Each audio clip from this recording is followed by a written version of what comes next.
Good afternoon. Good afternoon. I'd like to welcome you to the March 28th Oklahoma City Planning Commission meeting and ask you if you have a pager or cell phone or any other electronic device, if you would turn those off at this time. We would appreciate that.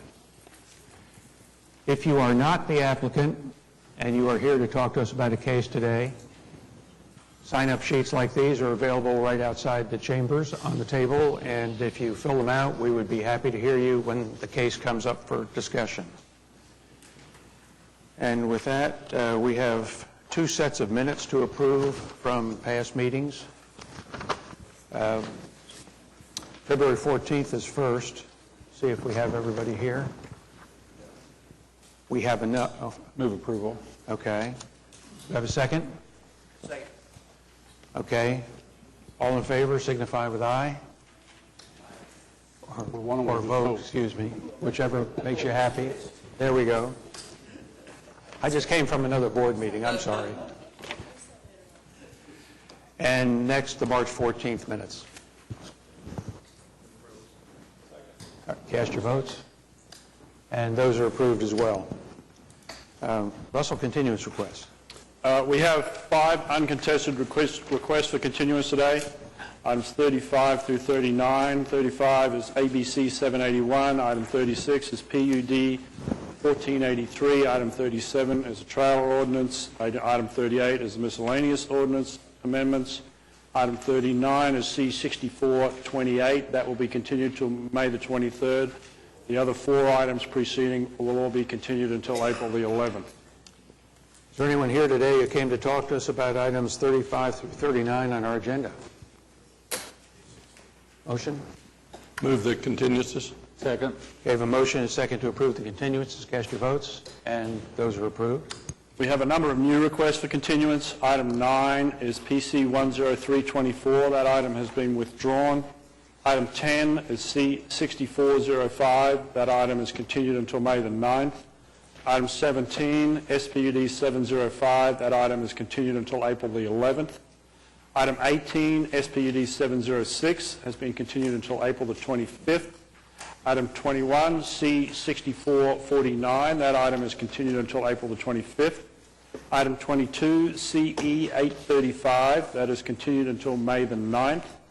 The next 4 items, item 24, C6388, item 26, C6426, item 27, PUD 1480, and item 28, C6418 are all continued until April the 11th. Is there anyone here who came to talk to us about any of the items that Russell just read? Move the additional continuance. We have a motion and a second to approve the additional continuances. Cast your votes. And David, you jumped up. Anyone who wants from the public a continuance request? Good afternoon, David Box, 522 Colcord Drive. We would ask, if the Commission is willing, item 16, the layout of that plat is dependent upon items that come later on the docket and the outcome of those cases, that being item 23. So if possible, we'd like to move item 16 either to the heel of the docket or past item 23. Is there any objection to moving item 16 to the heel of the docket? Why don't we do it right after 23 while we're fresh on 23? Either way, doesn't matter. David, why are you continuing item number 24? I believe that's a staff request based on we've submitted our revised plat, but it has not, staff has not reviewed it, as I understand, and so our goal would then be to put on the zoning portion of that case, and we can stipulate that the exhibit of the new plat that has been filed, we can make that a part of the PUD, so it has some enforceability. So have the people that are concerned with this, have they been notified? Well, they'll be able to, I'm sure they're still here. I'm guessing that there's several people standing behind me that are here. They can speak on the zoning case. So this is a staff deal, not your deal? That's correct. We have not asked for the continuance. You know, we need to, people take off work to come to these meetings, and we need to notify them so they don't have to come to these meetings and find out their cases have been continued. We prefer to have it heard, so that's fine with us. JJ?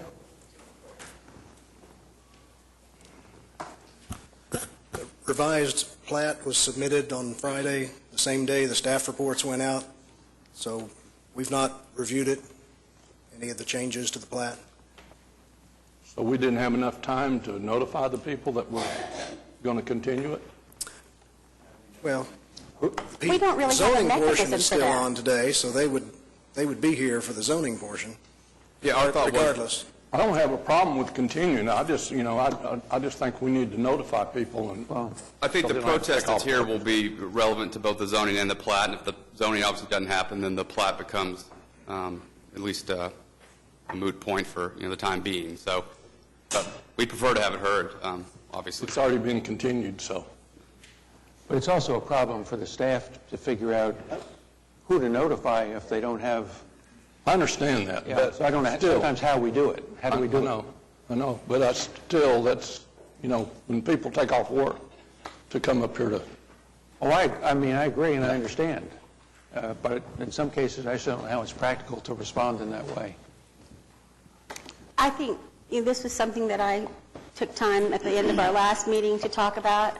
I really do think it's something we ought to give some thought to, about whether there is a way, and if so, how we might accomplish it, to, post it online, or if people will submit their names and numbers. If there, I don't want to overburden staff, but if there is a way for people to have that advance notice and not have to, I had a whole pew full of people here earlier, people who had rearranged doctor's appointments and all kinds of things, So it is an issue for us that people do, take their time and come down here.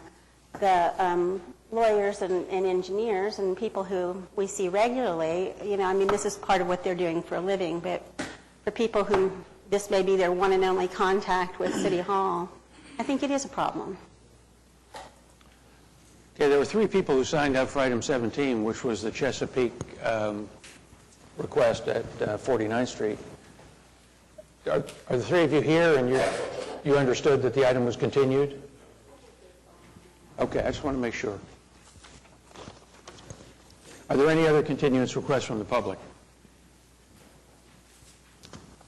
Consent docket. On consent docket, we have 5 items today. Item 1 is to initiate an application by Sunbeam Family Services for a special permit for a senior emergency shelter. Item 2, C6440. Item 3, 6446. Item 4, C6448. And item 5, CE849. Is anyone here to talk to us about those items today that one's just read, 1 through 5, excuse me? Sir?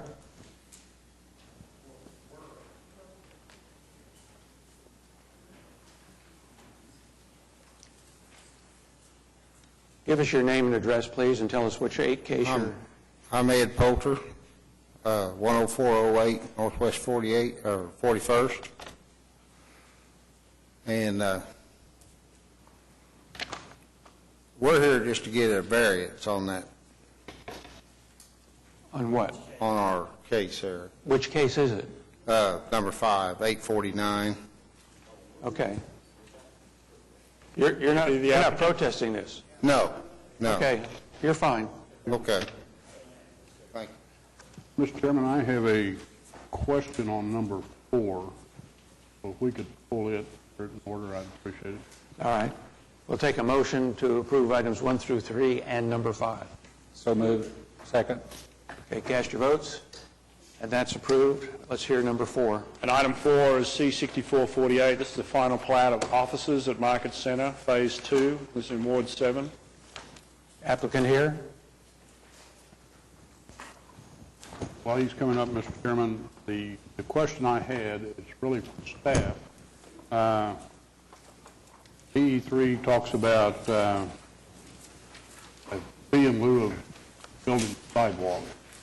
In light of what's going on around there, I was wondering why that's appropriate. Mark Grubbs, 1819 South Morgan Road, on behalf of the applicant. The There is a portion of existing sidewalk on Kelly. There will be we'll extend it to the limits of it's our intent to extend it to the limits of the common area, the south boundary of the common area. And Kelly is in the bond issue, the 2007 bond issue.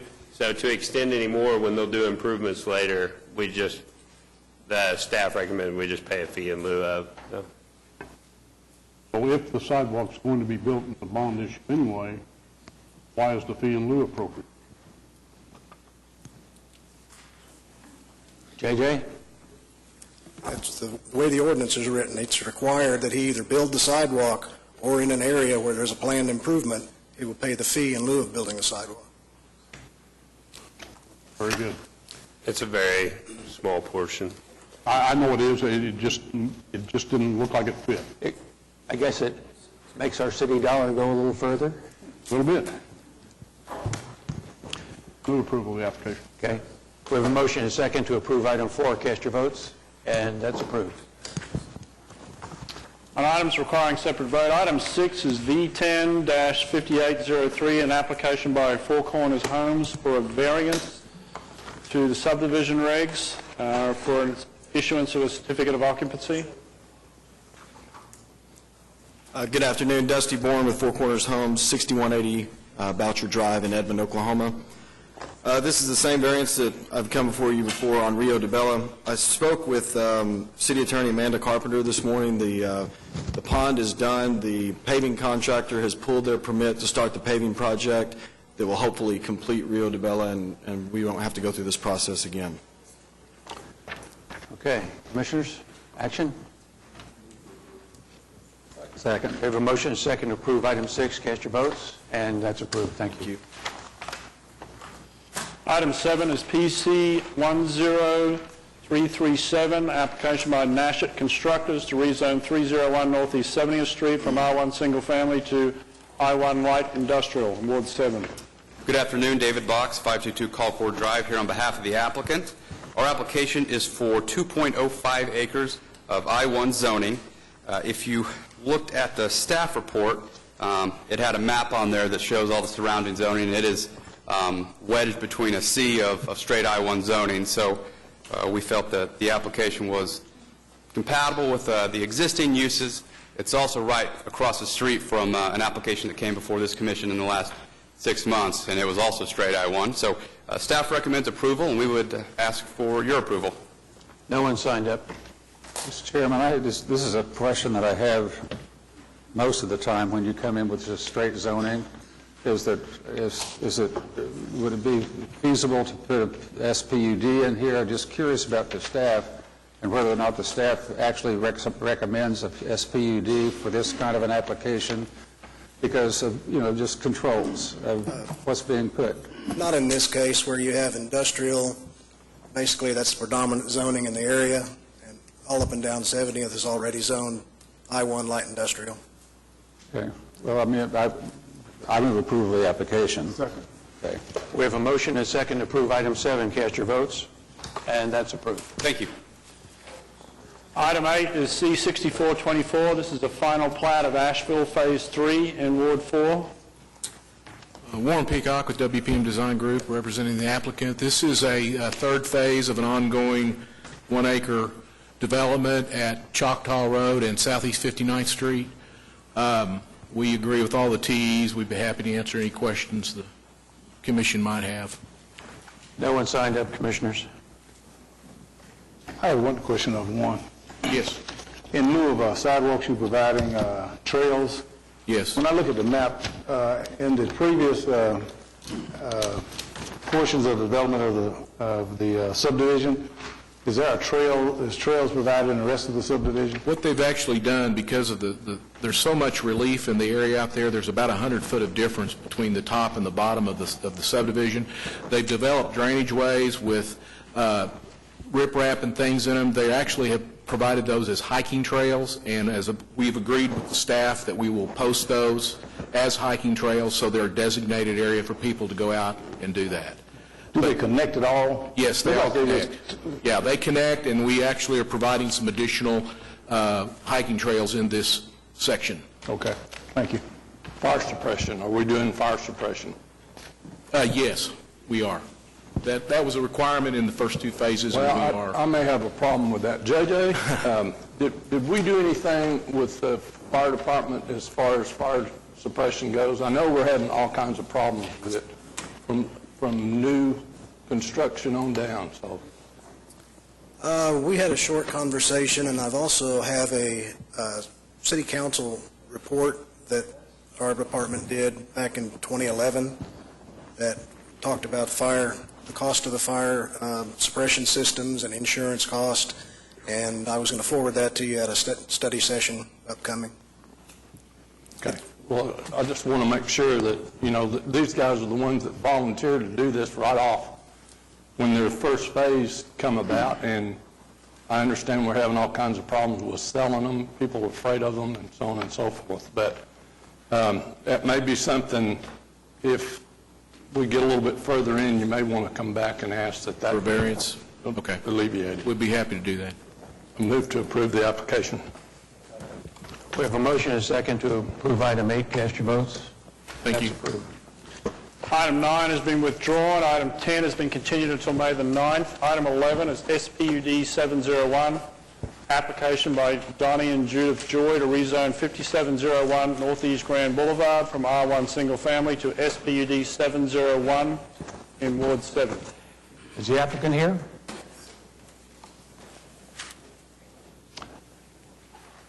Hold the microphone, if you would, and then give us your name and address. Judy Joy, 5701 Northeast Grand Boulevard. Don and Joy, 5701 Northeast Grand Boulevard. Thank you. Tell us what you plan to do here, please. We are requesting to rezone to a limited office. We approached the staff with a plan to do this, and we hope appropriately limit it to keep the character of the neighborhood. It's 4.88 acres. That is an unplatted property. It's rather unique for the area. It fronts Grand Boulevard on the north and abuts on the south and on the west to properties. We are in the process of trying to retire and sell our property. It has been our personal home, and we have tried to sell it, and were approached with some interest of some small businesses, but they did not want to consider it until it could be they were sure it could be rezoned for a limited office use, and so that's why we're here today. Okay. We do have some people signed up, Commissioners. When I call your name, I'd ask you to come up and go to the podium at the side here. And since there are 4 of you, I'd ask you not to repeat something that someone has said that we've already heard. And the first is Benita Edwards.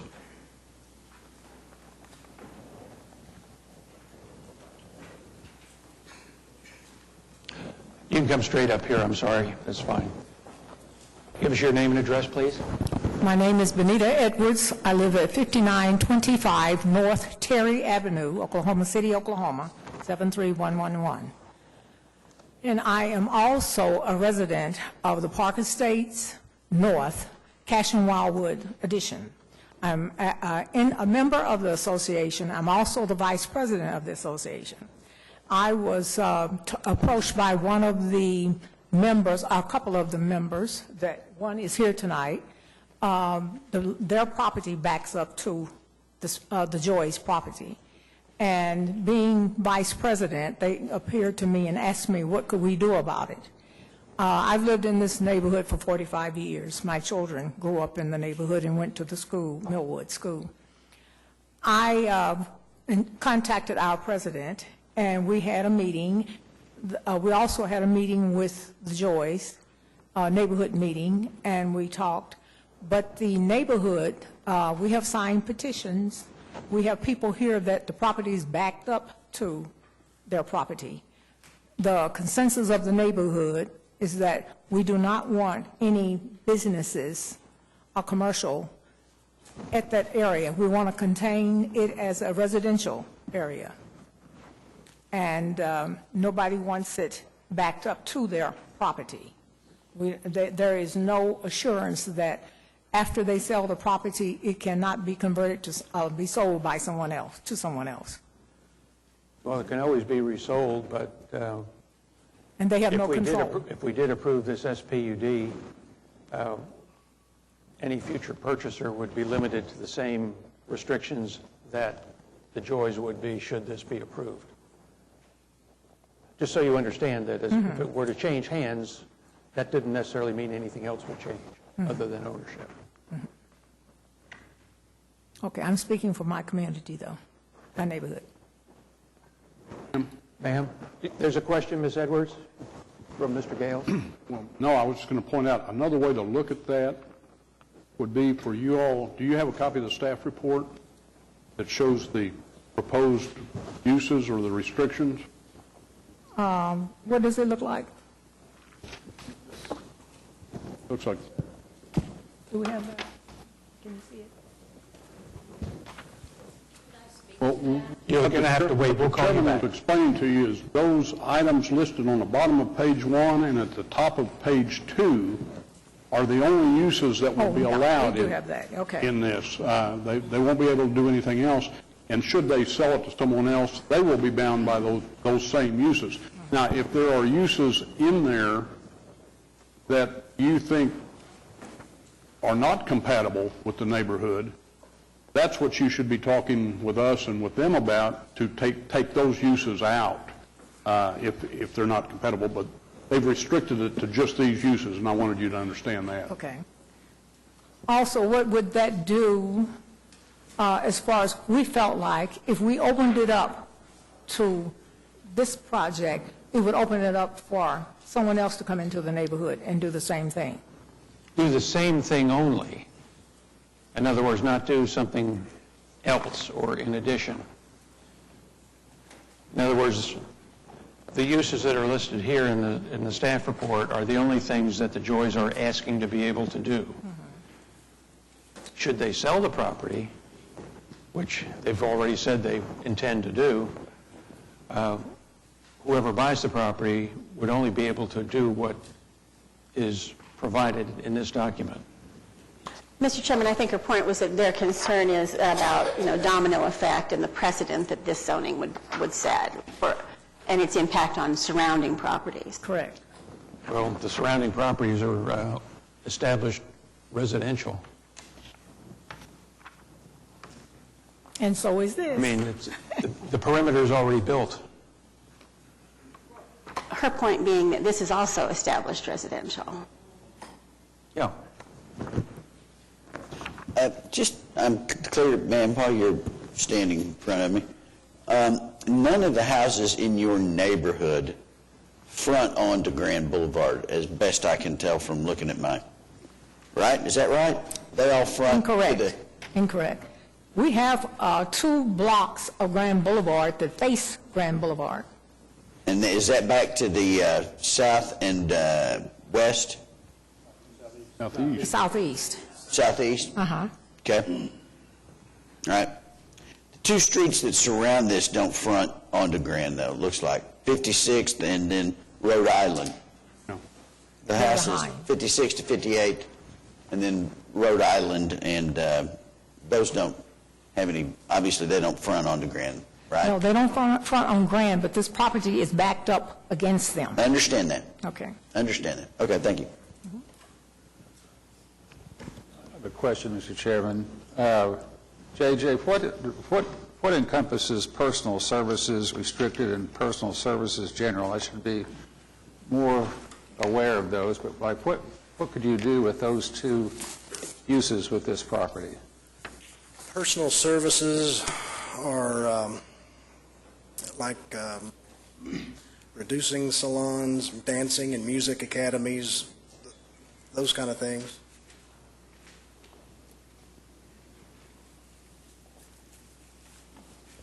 And medical services restricted, like a clinic? You could put a clinic in there, is that right?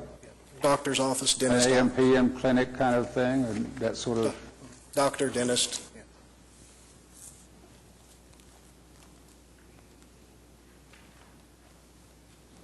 Okay, thank you. Okay, Jacqueline Holtman.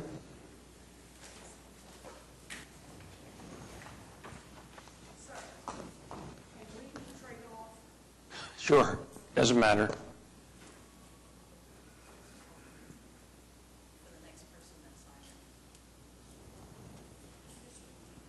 Rosalind Paulden.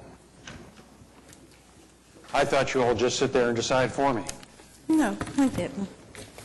My name is Rosalind Paulden. I live at 5824 North Rhode Island. My property actually backs right up until the property that we're talking about today. The biggest concern is there are quite a few elderly people that live in this neighborhood, some of which property is backed up to it.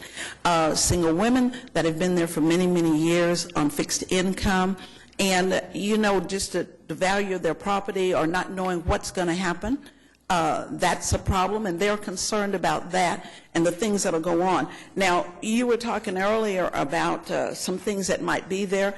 Unless something has changed, I have another list here. The one talks about the cultural exhibits that could possibly be in there. We'd already mentioned the restaurant, which would probably have, you know, some alcohol. But there was one that was talking about domestic violence shelter. Those are things that would not be good to that neighborhood. Backing up to those people. I know once the property is sold, you really can't say who can come in and resell it and do what. The biggest concern there is someone would come in, and because there are elderly and sick people there, they're not going to have the energy, nor the time, nor the wherewithal to have the knowledge to know and come back to the zoning committee and protest it like we are now. That's one of our biggest concerns right there. I'm not sure that's provided for in anything I see. I have it. Well, we've got... Right. We had a very limited one at first, and now I have another one that talks about several things that could be put on that property. Now that's a concern. The older people have their grandchildren coming. I mean, when I say it's backed up, it is backed up right to the property.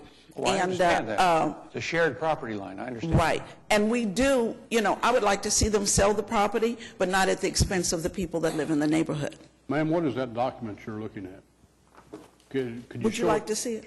Show it to this JJ down there on the end. And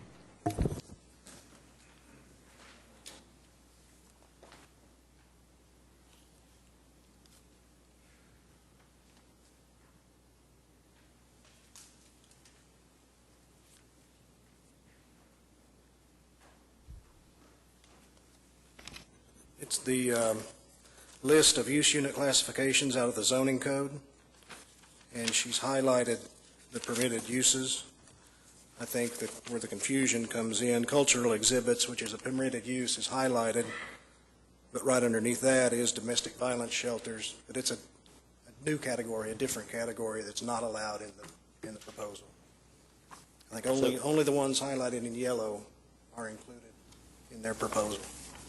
They can't put a domestic violence shelter. Okay, so it has been That's revised code from for what... They right. can't do Okay. put domestic violence shelter in there. Now, what about the people that live there that are elderly? The good majority of the neighborhood is elderly and they're ailing. A lot of them are ill. Now, I do understand if someone purchases the property, they have the right to come and have it rezoned again. I get that. But we're looking at a neighborhood of people that may not be able to do that. And then before we know it, we've got all these things that have changed in the neighborhood. These people are established. They've been there for a while. And, you know, we just feel like as an association, it's pretty unfair to them that that would happen to their neighborhood. ma'am, are there any of these uses enumerated that the neighborhood specifically objects to? The domestic violence, which he just explained, won't Well, but he explained that's not in there. Right, it won't be allowed. But when we met with the Joys at our last neighborhood association meeting, they talked about a limited restaurant or a wedding chapel, and which, of course, is going to include some alcohol and things you cannot control. Well, that's what I'm asking. Are you objecting to those uses? Yes, sir, we object. So you're all objecting of them. to the eating establishment and the spectator sports entertainment, which covered the wedding chapel? Yes, sir, You're definitely. objecting to those? Yes. And what about the low-impact institutional, which would provide for a church? Are you Are you against a church? They were against that as well. The main thing is the neighborhood association does not want to open its doors up to any changing of zoning to keep it as a residential only. So you're opposed to any change except away from what it is today is really Yes, what you're sir. saying? Okay. I guess the interesting part about that is a church is a use by right in Permitted anywhere. permitting zoning In R1. district in any. Right. And if you put in a church there, you could have weddings and drinking Correct. and food. But can you have alcohol? And then you could have alcohol. You can, sir. You could have alcohol, I guess food, you can. and weddings in one building. Except for the Baptist. Right now, You shouldn't, but you can. But you can. That's right.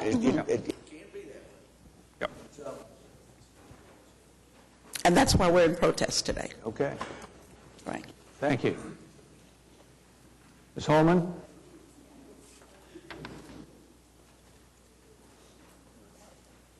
Something new to tell us? Not really. My name is Jacqueline Holman, 5312 North Wisconsin. I have been in this neighborhood for many of years. My kids have graduated. My grandkids are back in the area. Even if you put a church in our area, which we're surrounded with them, we're talking about a lot of traffic. Traffic where we have disability people that are in our neighborhood, children that needs to play in our neighborhood. We need to just keep it residential. Okay, thank you.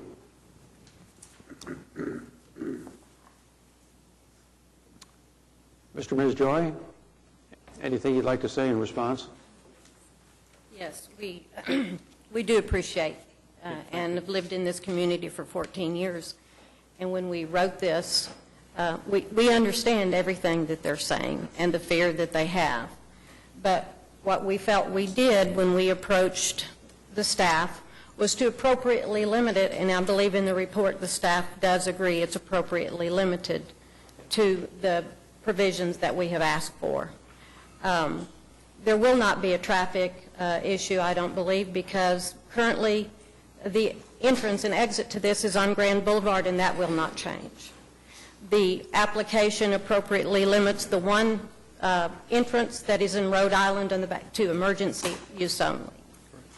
And so we believe that by what we have tried to do is really tried to help protect this property for the neighborhood, because it is on the outside edge of the neighborhood.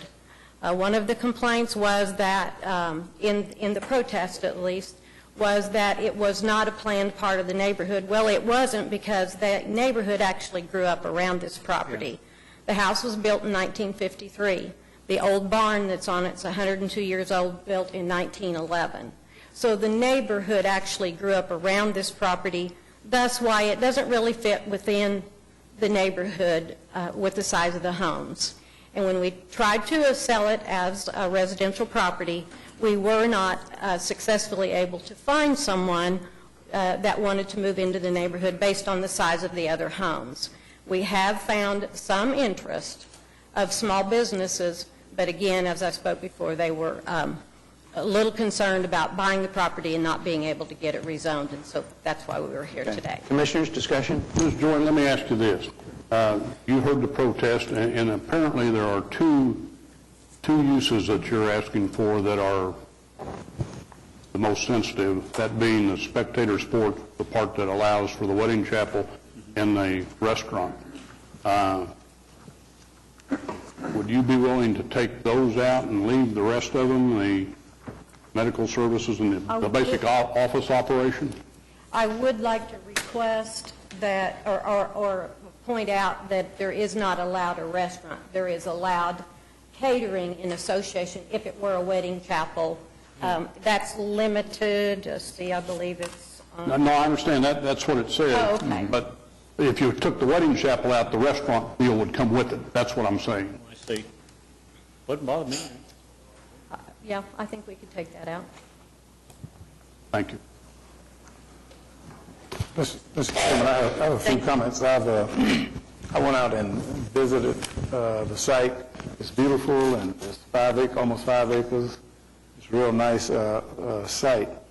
The challenge The challenge I'm having with it, that is borderline on speculation, and I know we have it restricted to the Pacific uses here, but when I think about like the outdoor speculative sports, one of the complaints that we've been hearing, and one of the challenges in the neighborhood is at the zoo amphitheater, they have those concerts with outside activities, and they last late into the night, and you hear the drums and you hear the music.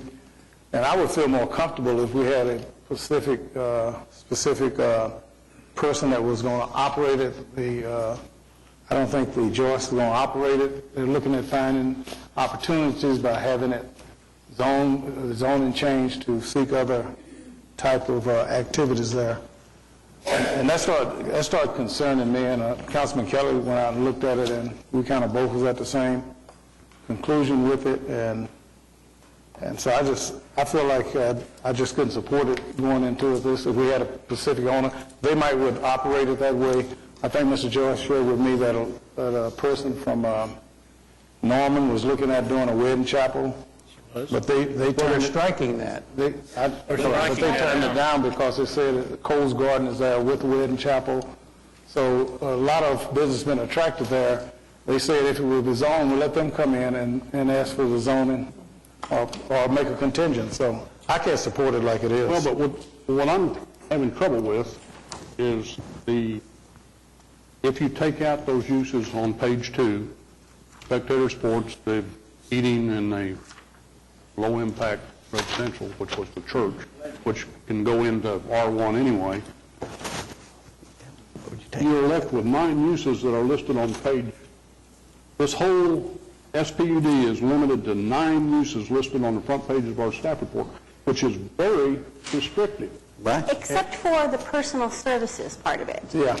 And my comment, I don't mean to cut you off, Commissioner Gales, I'm sorry, but I think that probably this is an SPD. I don't have any problem letting the Joyce be the one to reap the benefits of the rezoning as opposed to, a commercial user reap those benefits later. But I think there probably are some specific uses within the personal services categories that could be eliminated, and we do that all the time. If this were given a little bit further review and more specific review with an eye toward that, I think it might be more palatable and supportable. If you would be willing to do that, and if you would be willing to take another look at what would result, I think that might be beneficial. Here's a question. You may have answered it, but where is the entrance to your property? Is it off of Grand? It's on Grand Boulevard, on the outside of the neighborhood. Misunderstood. So the entrance wouldn't be, you come on Northeast 56 and around on Rhode Island and in. So it's right off of Grand. But now, in connection with Janice's comment and yours, Nick, and James, all I see all around this place is R1, including your property. I mean, the whole thing is R1. And rezoning it to O1, even with the limited uses, I kind of tend to agree with Janice, is that get back with the neighbors. You've agreed to eliminate the 2 that you've identified as the most egregious of those uses, the restaurant with alcohol, I mean, even though it's tied to a wedding chapel. But I can see where James is coming from is that this is really a speculative kind of rezoning O1, and maybe they'll put some things in here. My suggestion, at least at this juncture, is to really look hard and fast at what you've agreed to eliminate, and then perhaps more, with the neighbors, and really give a concise idea of exactly what it is that is going to be allowed on this piece of property without the overall indication that it's speculative. You got to tell them what it is exactly you're going to do, and then I think you can come to some sort of agreement. Otherwise, if it's going to be kind of a loosey-goosey, we can do this or we can do that, a bed and breakfast or another office, etc., I agree with James. I couldn't support it either. So my suggestion is perhaps to continue this to the next time, sharpen your pencil, and really come back with a specific idea along with what the neighbors can deal with, because this is a large piece of property along Grand. I mean, it's out there. It may or may not be, it never probably will be developed R1, you know, for other houses, but if it's in an O1 situation that has lots of restrictions, signage, et cetera, you've got a lot of controls on not much is going to happen, is going to interfere with the neighborhood, but if you just sharpen your pencil, get with the neighbors, and say, okay, this is exactly what we're doing, this is the site-proof fencing, this is the lighting, this is what we're, you know, the whole thing, to give some comfort in connection with what you want to do and what they can live with for the future. Because, again, when this is rezoned, as Nick said, there's only this many uses. A little, you know, somebody has to come in here and do something else, and that's not, you know, I mean, as long as this commission is here, not going to happen. So I would recommend that you just really sit back and say, okay, now what really do we want to do, and how do we want to put this together, get with the neighbors, and I think you ought to continue it for a bit. Okay, let me ask a question. Let me respond first. I agree with Commissioner Gales. This is pretty clearly delineated if you go through the rest of the document in terms of signage and all the other things that we're concerned with. It's limited to 9 uses that are compatible adjacent to R1 zoning, and I don't see anything in here that would cause neighbors serious angst once it was in place and approved. And I don't know what more we could ask the applicant to do to refine this. They're not going to operate it. We know that. But what they've come to us with is something that's appropriately restricted in terms of what's provided for as they get ready to go and put it up for sale. So, I mean, they're basically saying to their neighbors, there's an awful lot of things we're not going to allow someone to do. As we sell this, we're going to depart as good neighbors. And I commend them for that. And I think this is appropriate, and the staff, of course, approves it. Well, secondly, just want to say, the thing that I agree with you, John and Nick, and I also think, we're trying to encourage neighborhoods, neighborhood feel, and this type of activity. And once again, there's no C-story uses, there's no commercial uses here. This is neighborhood type services, hair salons, office buildings, et cetera. We want to encourage those to come into neighborhoods, but then we want to micromanage them. And, say, well, we think this is a good idea, this is a bad idea. I think it's bad policy to get to that level of detail when I think it's a significantly, the most intrusive use they've agreed to eliminate with respect to the wedding chapels and the outdoor thing, which I think would be not beneficial for the neighborhood. But I don't see how office, cultural, and personal services uses, I don't have a view as to whether the hair salon's good, but the dental office is bad. That's where I'm coming from. I don't think that's our job to get to that level of detail. I agree with you. We're kind of getting away from traditional zoning to one degree. Then we're going to a plan unit development, and now we're going to a plan unit development with only one use. Well, I understand. That's where I'm going. The irony of this application, as I see it, is had this application come into us as a straight O1 zoning case, and the applicant had said, this is what I want. No, I haven't had any contact, and I haven't communicated with the neighbors. What would we say? We would say, why don't you go back, put it in a SPUD, restrict the uses, and talk to your neighbors? Well, guess what, folks? They did that. They did that on the front end of this case. We didn't have to tell them to do that. So now, I think what we're saying is, so we need to tell them something, so let's tell them to go back and look at personal services and find a use, 1 or 2 uses in personal services and take them out? Well, would a bed and breakfast, single story, harm the neighborhood? You know, there's bed and breakfast in Heritage Hills.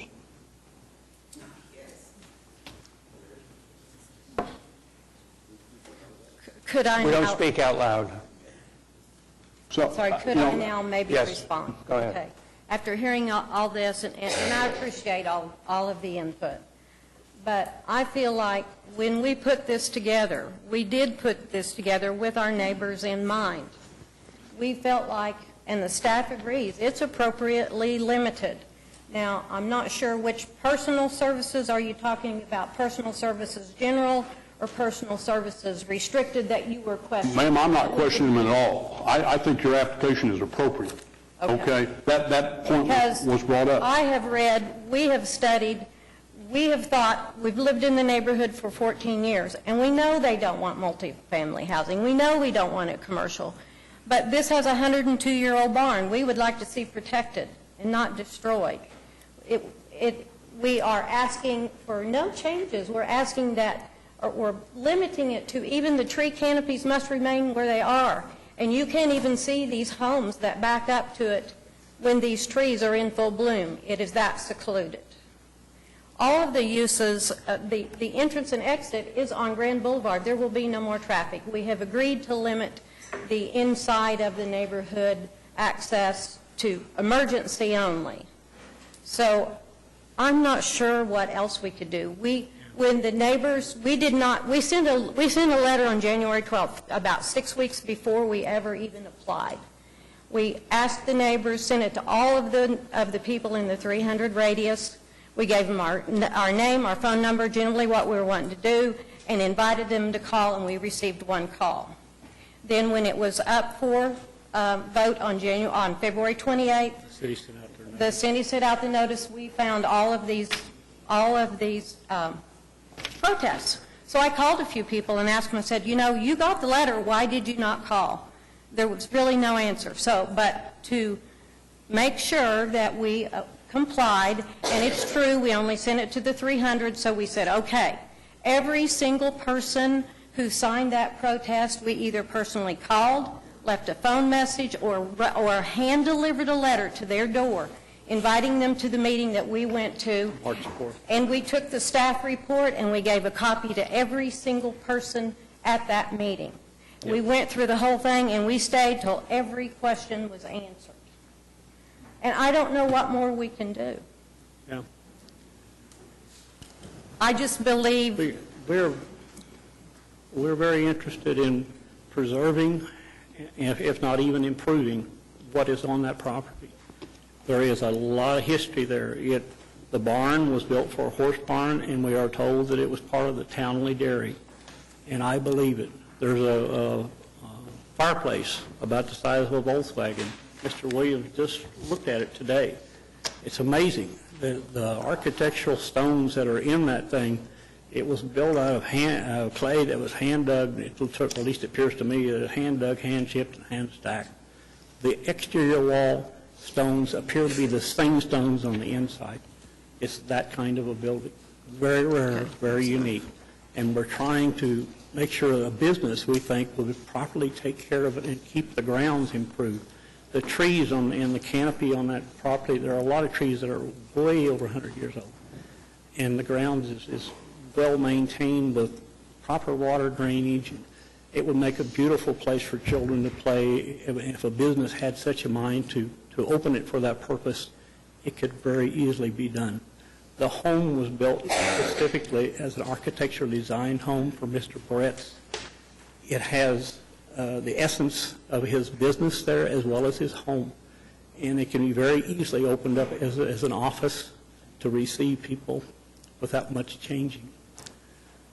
We would like to see this continue in as opposed to just selling it as a residential property, because anybody could just not do anything with it and let it go. Okay. You want to make one comment, come up and do it, and then we're going to take a vote. I have a question for the staff before. Come on up. Judge, do we feel comfortable that the language First of all, let me say to Joyce, I had no idea of all that history, but do we feel comfortable? I think maybe one of my problems is that in reading language that says that the existing trees shall remain except those that may be removed to provide required parking did not jump out at me as assurance that the existing tree cover would stay in place. There may be a tree or two that has to come out. In fact, we asked them to identify where the overflow parking would be and where the parking that they're going to provide will be, and it's in areas that are currently devoid of tree cover. Okay. Okay. And then the other, I guess, sort of similar question with respect to the existing buildings. It has sort of this standard language that the existing buildings will stay, will remain, but then it goes on to say, should any building be destroyed? Are we talking about not destroyed by bulldozers, but by fire or whatever? That's what we intend, but... How do we know that? Somebody may have a view later. I mean, will somebody purchasing the property know that the barn is to stay?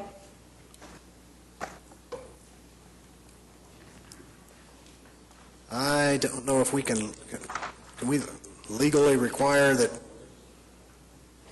certain buildings remain and others don't? I don't know, Susan. And the owner could include that in a deed restriction, but other than that, I mean, it's not a zoning question. It can't be made part of the SPUD, that the historic barn be kept in place or whatever? I think it could be a condition of the SPUD. I mean, I think that's what they're intending. I don't know how That's clearly the enforcing it intent. may not, I mean, maybe a little bit difficult, but... Wait, what if they want to build an office building where the barn is? I think that's appropriate. I mean, we're not going to let them what are they going to use the barn for since we're not letting them have weddings there? Frankly, I mean, if the barn was let's be destroyed, practical here. it couldn't be built back because it would be in the, what we did, we established building setbacks that are basically the envelope where the existing house is. Oh, okay. So if the house were to be destroyed, it would have, a new building would have to be built back on that, not on the exact footprint, but in that area. In that area. In that area. Okay, your comment. It is all very unclear as to what will happen to the property. I do understand that they're trying to preserve it. We don't benefit from it now. The barn, it is a unique property. It is a beautiful property, but the barn, all that stuff, means nothing to the neighborhood if the neighborhood's not benefiting from it. Do you benefit from it now? No, we don't. Okay. So I don't see how we can benefit from it then, if we don't benefit from it now. I believe there's a very simple solution to leave it as residential, and that is to lower the selling price to where more close to what it's valued at, and then we wouldn't have to bring in a commercial. Thank you. Motion, commissioners? Mr. Chairman, I, again, believe these people have done everything they can do. The staff has found no unfavorable conditions, recommend approval. I would recommend we approve the application, deleting the three uses at the top of page 2, spectator sports, eating establishments, low impact, institutional. That's my motion. Is there a second? I just have one question about that. If churches are a use by right in any zoning district, then that use doesn't need to be in here, and we can just take it out. We could take it out, but if somebody wants to put a church in on this property, they can do that, right? Is that correct? Any zoning district in the Any zoning district, is that correct? No. No. I wondered about that. PUD lists the only uses that are permitted. Oh, so we have to leave So it? if it's not listed, it's not permitted. But the only reason we wanted it was to be in conjunction with the wedding chapel. That's why I'm taking it out. Well, I think it's up, I think they need to understand that that's the effect of that. And that's what you guys agreed to, I believe. No. Yeah. We're willing to take the wedding chapel out. Which also includes the church deal. Yeah. Okay. And before the vote, I think that really, this is, rezoning this 01, and there has to be some acknowledgement that everything that we're dealing with has to do with enforcement. And so you have this area. This is an SPUD. Pardon me? This is an SPUD, not a rezoning, not an O1 rezoning. I understand. Okay. So somebody comes along, buys a property, and puts a bar or tavern or whatever it is, not in compliance with the SPUD. It has to do with people going out there, the neighbors watching out for what's happening, because if this passes, well, then you have these issues. But if They can't get the permits to do that. well, They're not going to get the permit to build it, they're not going to get the alcohol permit. in a perfect world, they're supposed to get permits to do this, but they have a house and they start serving whiskey. Well, Bob, unless Who's going to complain, unless it's a billboard on Memorial Road. It's what? Unless it's a billboard on Memorial Road. Okay, well, anyway, just to be aware to make sure that if this passes, then you need to watch out to make sure that what the restrictions are complied with as the neighbors. That's my editorial comment. Okay, we have a motion and a second. Commissioners, are you ready to vote? Cast your votes. This item is approved. Moving on to item 12 is SP 455. It's an application by Sunbeam Family Services for a special permit for a senior emergency shelter at 1100 Northwest 14th Street in Ward 6. Thank you. I'm Ray Beachy. I live at 6804 Blue Spruce Court here in Oklahoma City, and I'm the CEO of Sunbeam Family Services, the applicant in this matter. Sunbeam has operated from 620 Northwest 21st Street for almost 100 years.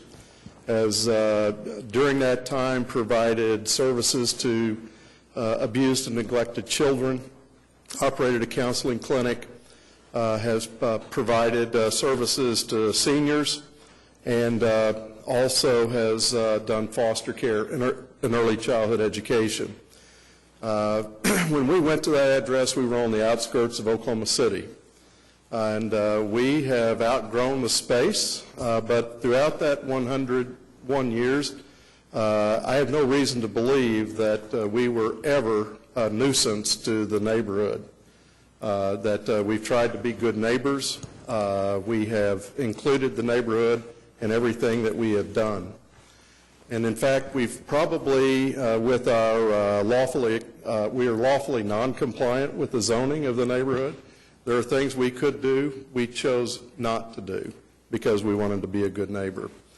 We're moving our whole campus on 21st and 20th Streets to the site you see there on Classen, bounded by 13th on the south, 14 on the north, and Klein on the west. Will be an office building, and then we will move our senior shelter, which has been in operation since 2001. It is nationally accredited, it is licensed, it is by referral only. We do not accept walk-ins off the street. We entered into that business at the request of Adult Protective Services, Area-Wide Aging Agency, and other providers of services to seniors. Victims of elder abuse previously, when they had to be removed from their own homes or the home of a caregiver, they were placed at our traditional homeless shelters, where they were once again exploited or potentially abused. This is a small 11-bed unit, staffed 24/7, primarily for people over age 60 who are victims of their own self-neglect, the neglect of a caregiver, exploitation. And we, in addition to that, in response to a request from other providers, have admitted those who were hardworking people all their lives, but as a result of a catastrophic medical condition, found themselves homeless when they were unable to work and to make their rent, their transportation payments, that sort of thing. We take them in, we help them get back on their feet. And I'm very proud to tell you that we are not a revolving door. 80+% of every resident that comes into our shelter is placed in permanent housing. And we follow up with them once they leave our shelter. And I would tell you I mean, we see and serve people from all walks of life, but no one is more grateful for the help they receive than the people who use the services in that shelter. Ray, what will happen to your 21st Street site? We will probably list it for sale. There is interest in it. One party that is interested bid against us on the Klassen property and continues to have conversation with me and want to know what the status is. And so the intent is to sell the properties. Okay. We will continue to take care of them. Sure. Throughout until another owner takes possession of them. Okay, no one signed up. Nick? I do have a couple of questions and a superfluous comment, I'll tell you that on the front end. You have some detailed drawings here. And this may sound like a crazy question, but there is a very mature magnolia tree on the south of that property. Are you going to leave that tree there? Oh, thank you. This is our architect, Kathy Potts, with Reese and Associates. Kathy Potts, project manager. Yes, we've just been looking at the landscape plan today because we've been changing some of the street trees from red buds to something else, and I did notice that magnolia stays. And I'm really not that crazy. The story of that tree is back in the 50s when the Klassen Terrace building was built, it was designed with rather unique 50s architecture, and the building was supposed to go where that tree is. The then architect, Ed Hudgens, said, no, leave the tree. They redesigned a bit and moved the building to the north to preserve that tree. I'd hate to see that tree go today. And the other comment I would make about that, there were two unique buildings built along Klassen Boulevard in the 50s. Klassen Terrace being one of them. Unique architecture, 50s architecture. The first building in the state that they poured the floors and then jacked them up to the proper level. And as I noted an article about, and the other was the Golden Dome right down on 23rd Street.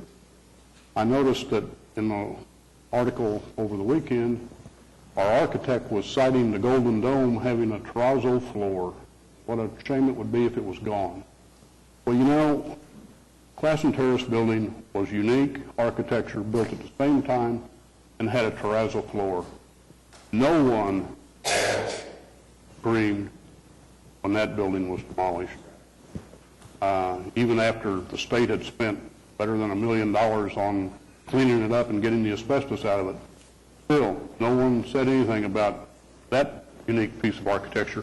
And I'm all for your site, but I had to ask about the tree. Any other discussion, motion? If there are no other questions, I'll move approval. Second. Okay, we have a motion and a second to approve item 12. Cast your votes, and it's approved. Item 13 is PC 10336A, an application by Shaz Investment Group to rezone 19601 North Pennsylvania from PUD 1349 to R4 General Residential in Ward 8. Good afternoon, David Box, 522 Colcord Drive. Also with me is Mr. Chris Anderson. This application, this is the third time it's been before the Planning Commission. Originally, this application was in two pieces. These 2 acres and then the 5 acres just north that on your screen says proposed R1ZL. Currently, the proposed R1ZL is a zoned duplex, and what happened was my client went to apply for the duplexes, and the folks that live to the west in La Sonata protested. So my client sat down with those folks, and they came to an agreement that he would change from duplex to R1ZL and the office to R4. The reason he's going to the R4 is the impact is very minimal, and that's what this exhibit shows. Because we're buffered by R1 on the north and west, you couldn't have more than single story along the north line or the west line. There are 0.88 acres of this site within street right-of-way, and you can see the gas easement that runs through there. So the only 3-story building, if you could fit it, would be right there, and your floor plate would be very limited. So when Mr. Anderson ran the numbers based on the maximum density while meeting all the code requirements, we came up with 24 units on the 2.2 acres. So in our opinion, it is limited by the code and existing conditions on the site. So we didn't believe, one, that there was a need for a SPUD, because what we would do in a SPUD is already done in reality. And two, the folks to the west, this whole thing was an effort to appease those people and allow them to have the development that they'd asked for. I have a support petition of 46 signatures, and I think some of those people are actually here as well. We did meet with the neighbors in Thornhill, which live to the east of this site, and we explained what it was and kind of what the maximum could be, and one of them is here as well, and I did have an opportunity to visit with her before the hearing and showed her this. So staff has recommended approval of this application. We would ask for your approval as well. We think that the R1ZL and this is a better solution than the 69 duplexes that could be built right now. David, I noticed that your parking is going to be out on the front of the site on Pennsylvania, largely.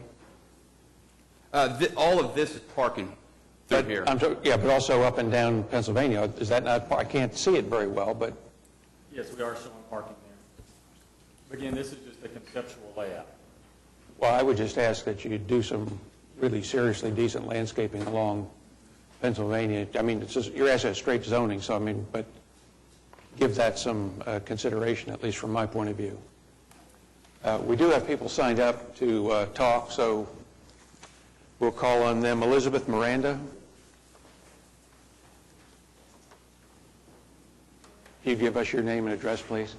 Sure. My name is Elizabeth Miranda. I live at 19544 Talavera Lane, Oklahoma City, 73012. It's my third time back, too. We did. It's a little hard with 3 kids, but we make it. We did meet with Mr. Box earlier in the week and his client, who represented himself as one of 9 of the group. And we learned, we didn't quite realize that they were absolutely intertwined, the rezoning of the duplexes to the R1ZLs and also the 02s to the R4s. So we thought that the one was already done, that the duplex was gone, but it sounds like it's not. And that's the thing that we're a little worried about, is we don't want to upset the people of La Sonata that are trying to get rid of the duplexes that are across from them. But we do have reservations that Mr. Box and his client couldn't commit to what they were going to do, if they were going to sell it, were they going to keep it and build it themselves. We asked them over and over what was going to be included, couldn't tell us for sure. So that was our only reservations about it. But we don't want to mess it up for La Sonata getting rid of the R1ZLs. So that's all. Thank you. Any questions? Thank you.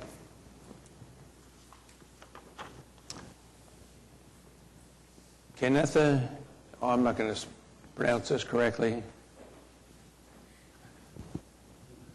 I'll let you help me when you get here. That's quite all right. Blame it on my husband. I live at, I'm Kanitha Jakubiak. I live at 19705 Adagio Lane, Edmond, Oklahoma, 73012. And we are right across the street that backs up into that area that is submitted for rezoning. And our concerns, and I know quite a few neighbors in the southwest part of the neighborhood, and their concerns were too, and of course they couldn't be here, because this is a strain for me and my husband to be here, and you can tell we have our son because we needed to be here. But our issue was that when it was first proposed for duplexes, that we were all against it. We thought we signed, and I know the Shaz Group worked hard to rezone it again for single-family homes with the two acres of apartment dwelling, low dwelling, and that was okay for us to have, and that's what we thought we were going to get. And then we get another note that's like, you need to come again because now it's back to the duplexes, and we're trying to figure out why are we back here. Because we thought that we were all, for single-family homes with, exception of that 2-acre land for, Apartments? yes. Ma'am, let me see if I can clarify that. This was originally 7 acres. The 5 acres immediately north of what's up there on the screen in the dotted line, that part has already been rezoned, and it is rezoned as R1ZL. That will be single-family home. Okay. What's before us today is just a small square that's inside that dotted line, those 2 acres, that they just explained about half of those 2 acres are Not usable. impacted by a pipeline easement and whatnot, and that they will build apartments on basically the back half. And that's okay with you guys? I believe so. Yeah. That's, And so this has nothing to do with duplexes, and that's already been rezoned, and there will be no duplexes there. okay. That's my understanding. Okay, that's what we were trying to clarify, because we didn't want duplexes in the neighborhood. Okay, thank you. There's a Ryan Jacobson who wanted to speak in support.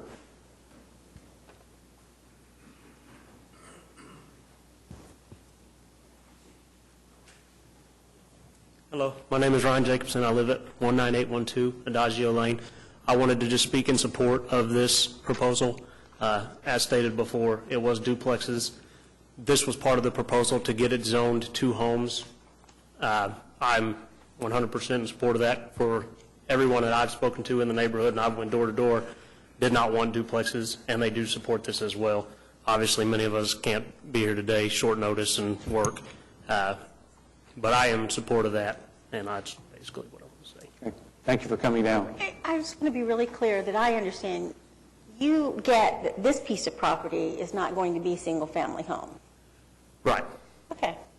Right. Okay. Commissioners? So we're rezoning this property, just this application is, I've struggled with this from the start up. I apologize. So this is the R1ZL portion of this application. So what are you building, Dave? No. Let me, I can clarify it. So it's one application. I got you. We carved out the earlier part. It's one application. This is multifamily, the And multifamily 2 acres portion. of R4, about 5 acres of R1ZL. Right. The reason it's now separated, although it's one application, is because at the first hearing, there was some confusion. So Planning Commission has recommended approval of the R1ZL, and it's currently stalled, waiting for this to catch up and then go to council. Okay. And so that may have been some So of the... this is now R4. That is our proposal. That's what it is. Okay. Move approval. Second. Okay, we have a motion and a second to approve item 13. Cast your votes, and it's approved. Thank you.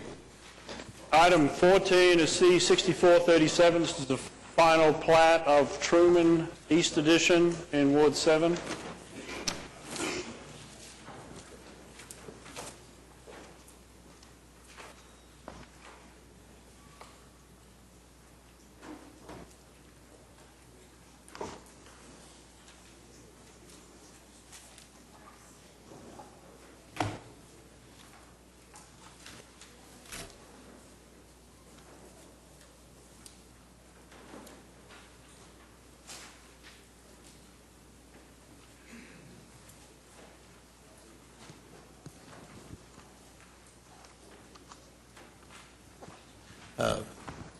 Ron Walters, 8501 South Walker.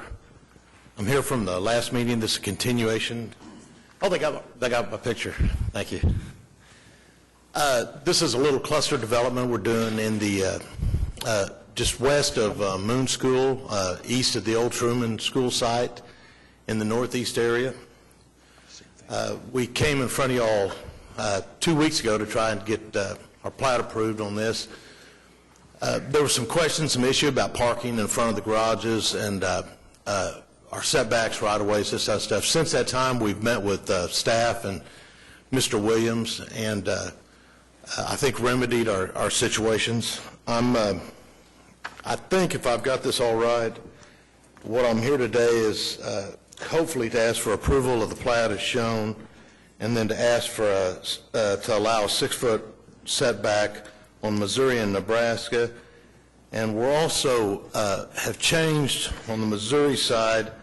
There's only a 30-foot right-of-way, and we're offering to allow another 10-foot of right-of-way on the Missouri side also. No one signed up, Commissioners. Yeah, we met with Urban Renewal, and Ron and his group is providing 10 feet to make that a 50-foot right-of-way, even though the pavement will be smaller. And Urban Renewal is committed to the other 10 feet, so we'll get a 50-foot right-of-way. Okay. Appreciate you making an adjustment. Were your questions and issues about the layout of the property resolved? Yes, I met with them, and they did a good job on remedying those situations. With that, I move to approve the application. We have a variance to TE3, James. Variance first. Move the variance on TE3 for the 6-foot building line. Second. A motion and a second to approve the variance. Cast your votes. That's approved. Make a motion. Am I done? Application. Huh? Second. We have a motion and a second to approve the application. Cast your votes. And it's approved. You're done. Thank you. Thank you. Item 15 is PV 087, application by the Fountains at Hidden Creek to vacate 2 notes from the plat of Hidden Creek, Section 5. These relate to requirements for internal sprinkling and sidewalks in Ward 8. Good afternoon. Tim Johnson on behalf of the applicant. And I want to apologize up front for even being here today for this, but this is an effort to correct a couple of errors that were made on this plat. And as I try to explain this, I think you'll understand how the confusion occurred. But originally in the preliminary plat of Hidden Creek, there was much discussion about the number of lots that would be built on the north side of this very large creek, and we went through quite a bit of discussion back at the time about, we actually built a 4-lane bridge with a median to allow the dual ingress and egress without crossing the creek twice. And at that time, this plat was approved, preliminary plat was approved, and we began to develop it. I'm pointing out these lots here because these are the 6 lots that are in question, up in this corner. Later on, we came back and did a preliminary plat of what we called Section 5, which is this. Has those same 6 lots here. Sorry. But at that time, this, let me correct myself, this street was built under this section here, and then the development stopped. We came back with a preliminary plat to do this in conventional lots, and at that time, the developer decided that the market was sagging for that style, and so these are the Johnstons who have been very successful in the cottage home design. And so we came back and did a PUD for this tract of land right here, incorporated this street that had already been constructed, but it didn't include these large estate lots. It included everything from what is the angled sewer line easement back to the west. And we did a PUD on that, and within that PUD, we agreed to sprinkle those houses because of the density we were increasing here. And as part of that PUD as well, we requested a variance to the sidewalks, and so that sidewalks wouldn't be required here. It's a gated community. These are 0 front yard setback cottage homes with shared driveways, not unlike what you just saw, the other development. And so when we came in with this final plat, before you all, we put in 2 notes that are standard. Sprinkles will be required and sidewalks will be required, and did not clarify that sidewalks in the cottages would not be required. We still intend to put sidewalks on Deepwoods Creek Drive and along our entryway. These are, if you've been up there, these are beautiful 2 ponds that are detention ponds that have been landscaped and have fountains in them. And then the fire suppression note was the standard fire suppression note that says fire suppression will be required when it was our intent to provide fire suppression for the cottage homes, but had never been our intent to provide on the estate lots. None of the other estate lots require fire suppression. And so I'm here to request that you approve this partial plat vacation to allow the correction of those two notes. And all in all, I wanted to show you that as this has developed, our original scheme had about 120 some odd lots north of this bridge. As this has developed, we ended up with 62 lots that are unsprinkled here, and these 6 lots here. Everything in blue, and this is the different developer, that is all fire suppression and will remain fire suppression. So we ended up with a considerable less amount of lots that are not protected by fire suppression. We still have the 4-lane bridge, but that's my story. And again, I apologize for even being here today on this, but it's a correction that needs to be made for both the sidewalk issue and the fire suppression issue. Yeah, they're full of water all the time. Yes. So, just to be really clear, the corrections apply only to the large lots, the 6 large lots, both with respect to sidewalks and fire suppression. The large lots will have sidewalks, yes. The large lots will not have fire suppression. You do have a single entrance development coming in from 122nd Street, though, and this is what, half a mile or more in? Yes. And what gave rise to this was a difficult piece of land to develop. But a very interesting one. Oh, absolutely, and turned into a good neighborhood. Right. But we had multiple developers take a run at it and couldn't get access. What gave this the access was the 4-lane bridge that was built. And we approved the plat without sprinkling with the large lot. When they, and I'm summarizing Tim's deal, but the deal we made, if you will, was when they came back and wanted more density on Part 5, the deal was you'll sprinkle those lots. When they drew it, they drew the line around to include these 6 large lots that had already been platted as unsprinkled. Preliminary platted. Or preliminary platted as unsprinkled. Okay. They weren't part of our deal, in essence. And now I'm a little chagrined that we don't want to, according to the staff report, honor our deal. Well, our deal was to sprinkle everything in all the smaller lots in Section 5. They're being sprinkled. If there's no one protesting this, I'd move approval of this application. I've got one question. Tim, is there any houses along Deepwood Creek up along the north side where you're going to extend that cul-de-sac? Is there anything up there? There's nothing here yet. There's a plan that's being reviewed by building permits right now for this house. So are they well aware of what's going on there? Yeah, that's really what's driving this. A couple things are driving this. There were several permits issued down here where the sidewalk issue didn't come up, and we went to get COs, and the sidewalk issue came up. And Mr. Chairman, I don't know if you remember, I kind of gave you a funny look when we did this plat, and we talked about sidewalks, and I said, no, we don't have to do sidewalks down there. Well, and that's when that all came up, was just a few weeks ago, months ago. Yes. And so as a result of the houses under construction here and the desire to put houses in here, I believe there's a house under construction here. Yes.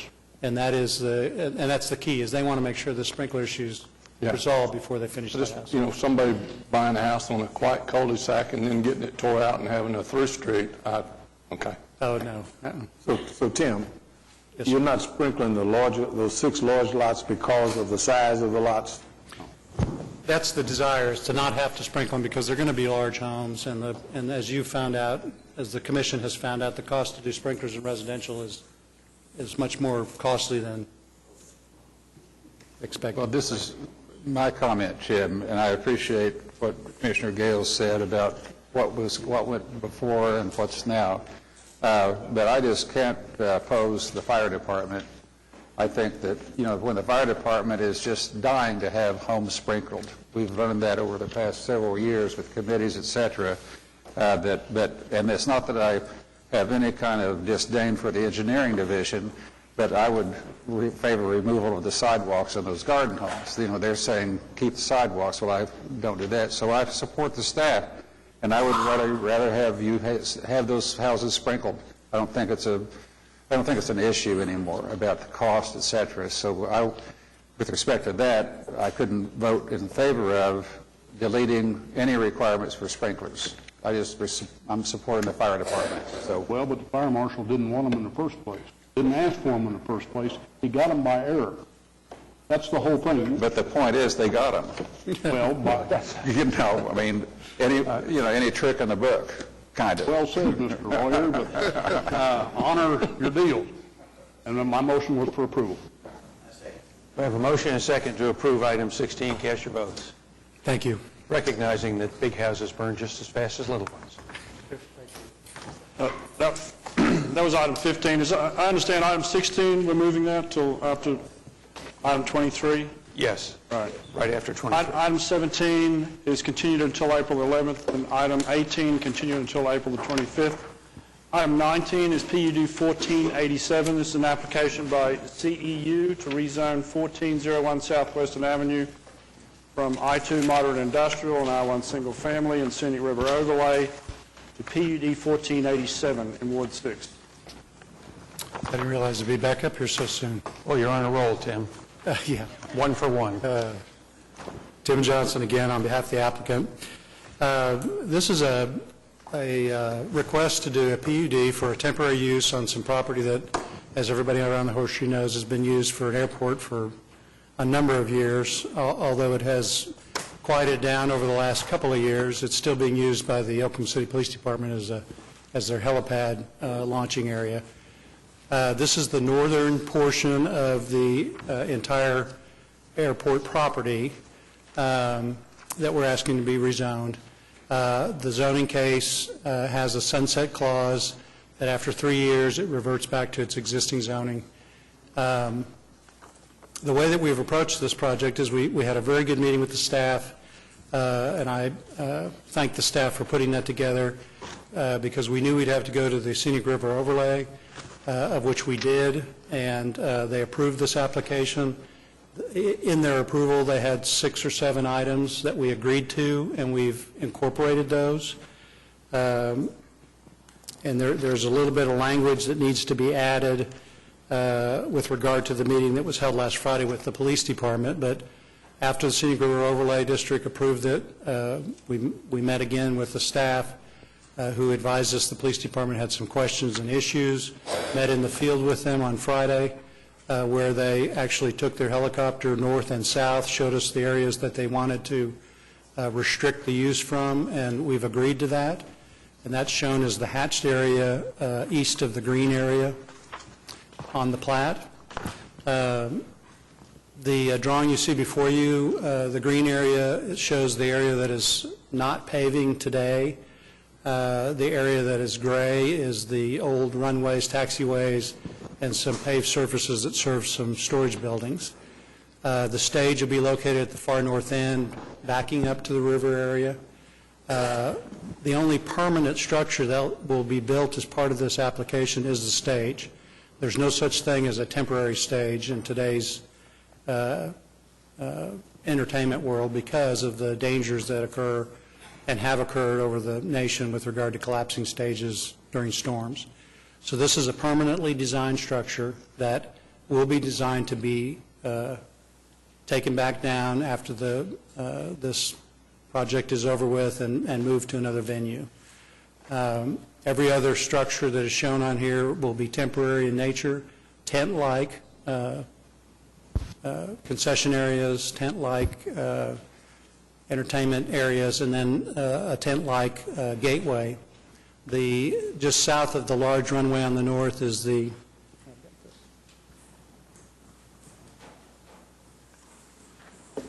something to point with, sorry.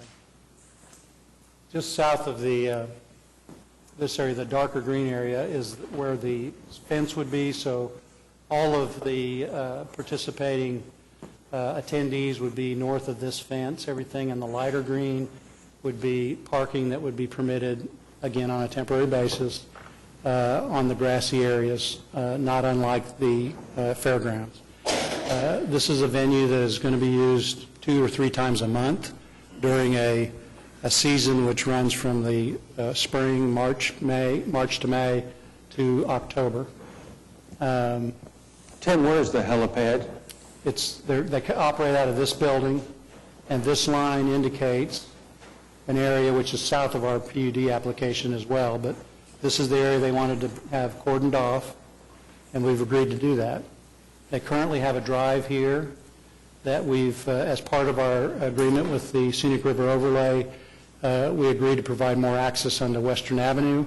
So this is an access point for emergencies only, and at off-peak might be used for delivery, but not to be used by the public in any way.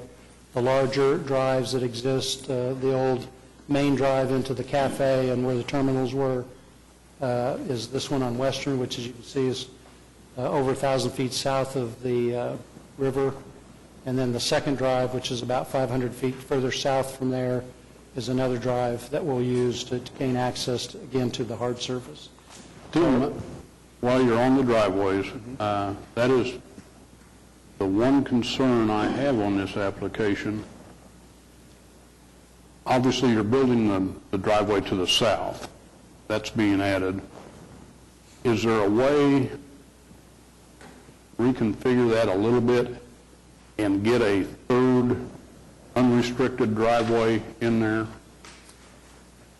In our analysis, and we did meet with the traffic department regarding this, our analysis of exiting traffic onto Western Avenue with the provision in the PUD of providing off-duty police and sheriff people. I got that. And I'm not a traffic engineer, and I'm not doing traffic counts, okay? But the example I will cite is I had the pleasure of taking my 3 grandchildren to Red, White, and Boom down there on the 4th of July. And of course, we have to stay and listen to the music and watch the fireworks. Now I have 3 fairly tired, cranky, small children, and it's time to leave. Well, we leave through the single entrance. That's all they're there. We leave for an hour and 20 minutes. Now, if I put 2 driveways, my traffic engineer thinking says, fine, I'll cut that, I'll get out of there in 45 minutes.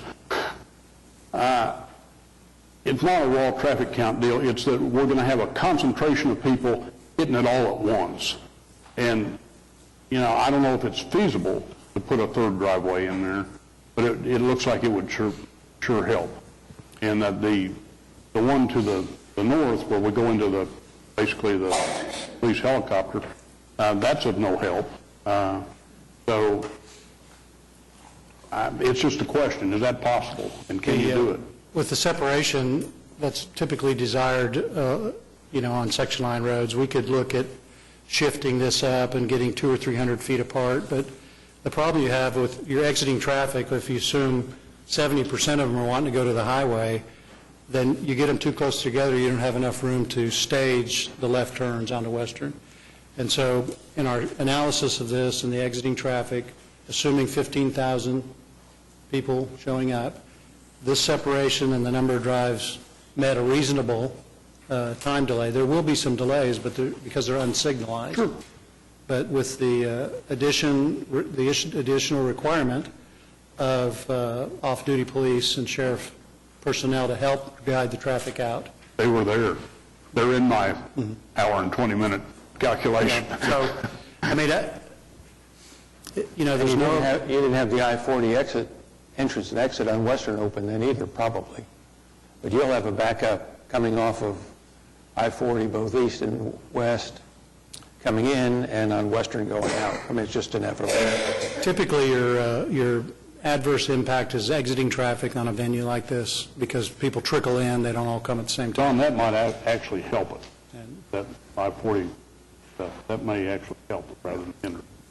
We'd be willing to work with the traffic engineering department to see if a third driveway would be suitable on Western Avenue, but we think that the calculations would prove that this is adequate. Obviously, separation, using the paved surfaces on the runways and taxiways gives us some stacking room on site. What would really help in my experience with traffic is not just having somebody standing on Western letting traffic in and out, but guiding traffic out of the parking area itself. Yes. So it feeds rather than just as a crunch. Right, and that is part of the plan. Okay. We've shown hatched arrowheads.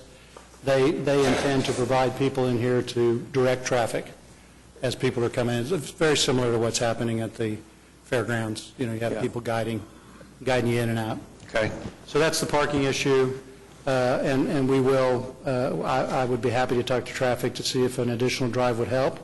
Obviously, that's not a huge expense to add.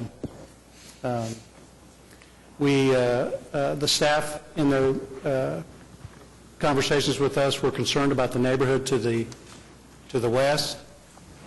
We've tried to deal with that in the PUD by identifying that all the lighting in here would be temporary anyway, but we would be providing any lighting that's on here for safety purposes in the parking area would be directed away from the neighborhood, shielded as necessary, and we intend to do the same thing with the sound.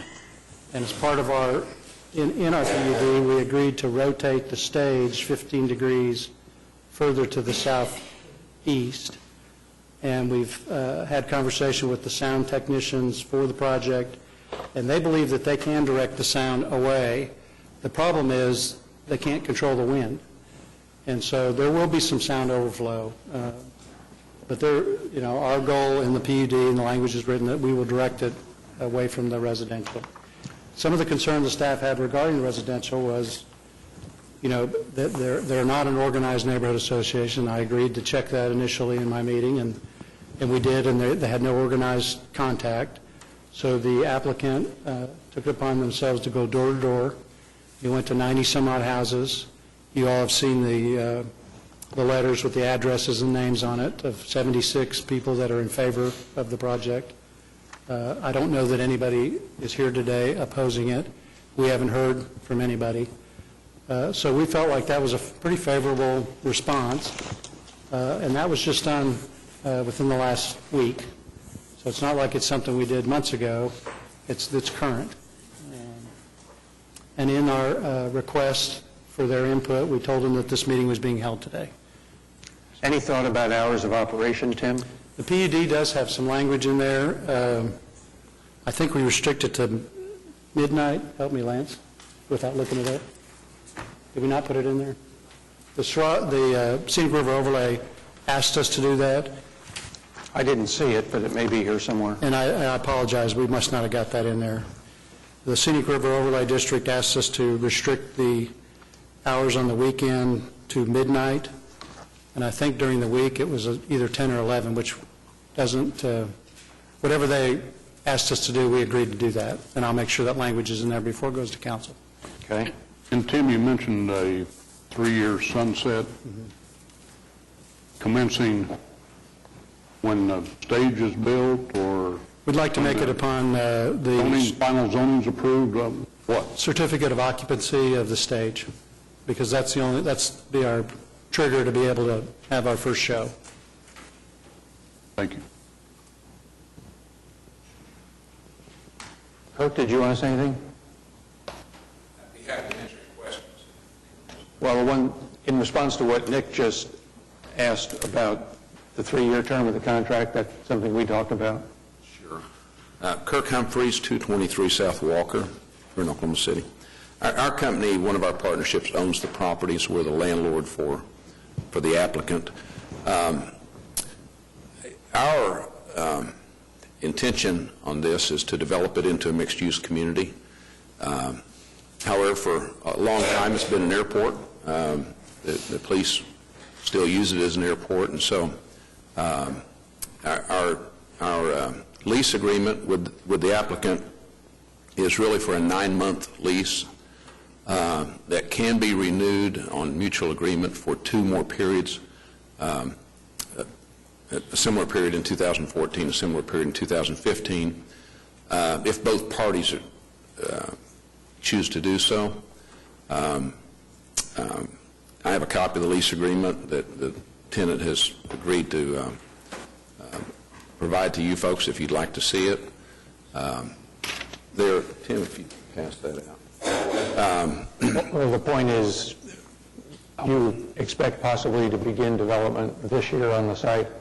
Well, now, really, I'll direct you to two paragraphs in this lease agreement that disclose our discussions with the tenant. The tenant has an option, in paragraph 13, they have an option to purchase the property. And that has to be triggered by March 31st, so 3 days from now. I don't think that's likely to happen, just to disclose it to you. So barring that, and if they did that, I'm sure they'd come back with a request for a permanent zoning, okay? But barring that, it's a lease that runs from March 1st through November of this year. In paragraph 13, it notes that we've disclosed to the tenant our intention to begin to develop the property at the end of this year. Okay. That's what's relevant to your question, John. Right. We don't know what will happen. And when we bought it in 2006, we thought we would begin developing in 2008 when the highway opened. Well, the highway didn't open in 2008, opened in 2012. And so it's been a long process. We think that the environment's much better for development now than it has been over the past several years. So that's our hope, but there's no assurance. And so if we're able to develop, we'll do that. If not, then the tenant, if we choose to lease it in 2014 and 2015, the tenant has the exclusive right to do that. Okay. Any other questions of Mr. Humphreys? Well, just one more that he doesn't want to answer. The answer is we don't know. The answer is you don't want to answer it, but I'm assuming we're not going to see a Ferris wheel anytime soon. Well, you know, really, Commissioner Gales, if we get our issues worked out and we'll be back before you folks, and when we come before you, we'll have that answer. I hope that's within 6 months or so. Now, Mr. Pollock hopes that's in about 3 years or so. And so our plan when we bought the Santa Monica Ferris wheel was to put it at Downtown Air Park. That's still a possibility. There's possibilities other places along the river or other places in the downtown area. All that is yet to be determined. We do get a lot of questions about it. Just thought I'd give you the opportunity. Yeah, well, yeah. So, just to be clear, before this matter goes to City Council, you will know for sure whether you will have sold this property or whether this lease agreement will be what's That's happening. correct. I mean, it's March 31st at 5 o'clock. I've read the lease, and everything you said, Mr. Humphreys, is absolutely correct. The option of buying it at the price that you've dictated is probably not going to happen. I mean, I just can't see that that's going to, but... I'd be all for it. I bet you hope it does. Everything I have for sale, except for my wife, children, and grandchildren, so... That's right. Well, but anyway, but really what we're dealing with is truly a 6-month window where this can be terminated and that's it. But with all the controls that Tim has put together and the applicant has put together, with the sound suppression except for the wind and all the other things, ingress, egress, and all that, I'm in support of this application because it's about a 6-month shot with two renewals in there. It could go on for 3 years, but I think that this is probably an appropriate thing and use for that downtown airport, so I move approval. Second. Before we vote, one question of Tim. You mentioned a recent discussion with police staff and issues they had. Is everything resolved with them? Is there anything open, anything they asked for that you did not agree to? No, we agreed to everything and the staff was in the meeting in the field, and I have the language. I want to give it to the staff for them to review before we go to council. But we agreed with everything they asked for. Okay. We have a motion and a second to approve item 16. Cast your votes. And it's approved. Thank you very much. Excuse me, 19. 16 is the one we continued. All right. You want to take a break? We'll take a 10-minute recess.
Planning Commission is now back in session. JJ, item 20.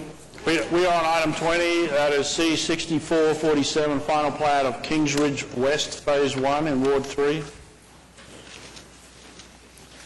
Good afternoon, Barry Lodge, Red Rock Engineering, on behalf of the applicant. We have reviewed the TEs in the staff report and have no objection to those. The letter that was requested on the recreational amenities has been delivered to the planning department, and so we would request your approval. Commissioners, no one has signed up. I would like to say we're, not just you, Mr. Lodge, but we're seeing a number of these final plats come in these days, and oftentimes the letter on amenities isn't in. There's no reason it shouldn't be at the time we see the final plat.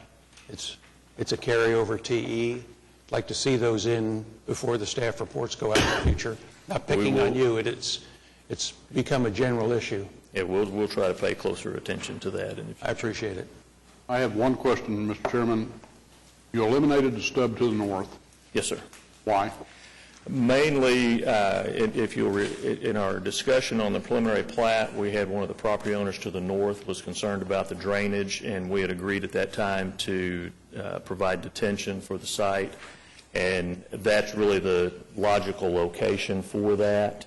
And so we've provided detention in there to help control that runoff onto their property.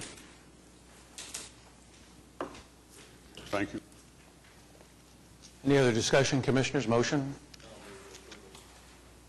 Second. We have a motion and a second to approve item 20. Cast your votes.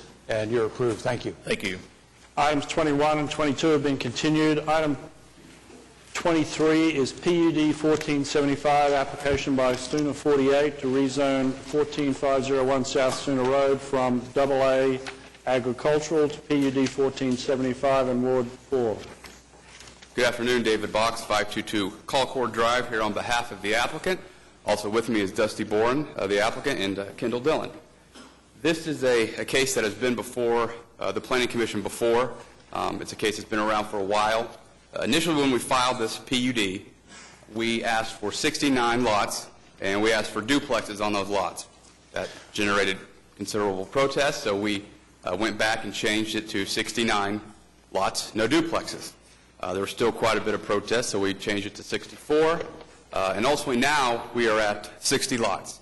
So with 60 lots, the exhibit you have in front of you on the screen, at 60 lots, that matches the density of the Bella Maria addition, which is located immediately south of this, that was recently approved by the City Council.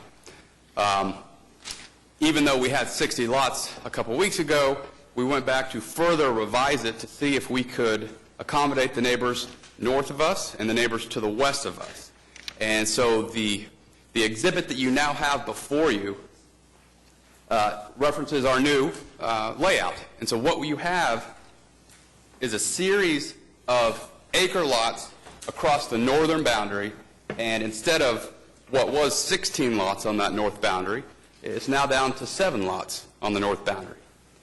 Initially on the west line, we had 4 lots on this southwest corner of the addition. We have raised the acreage of that, and now there's only 2 lots on that southwest boundary.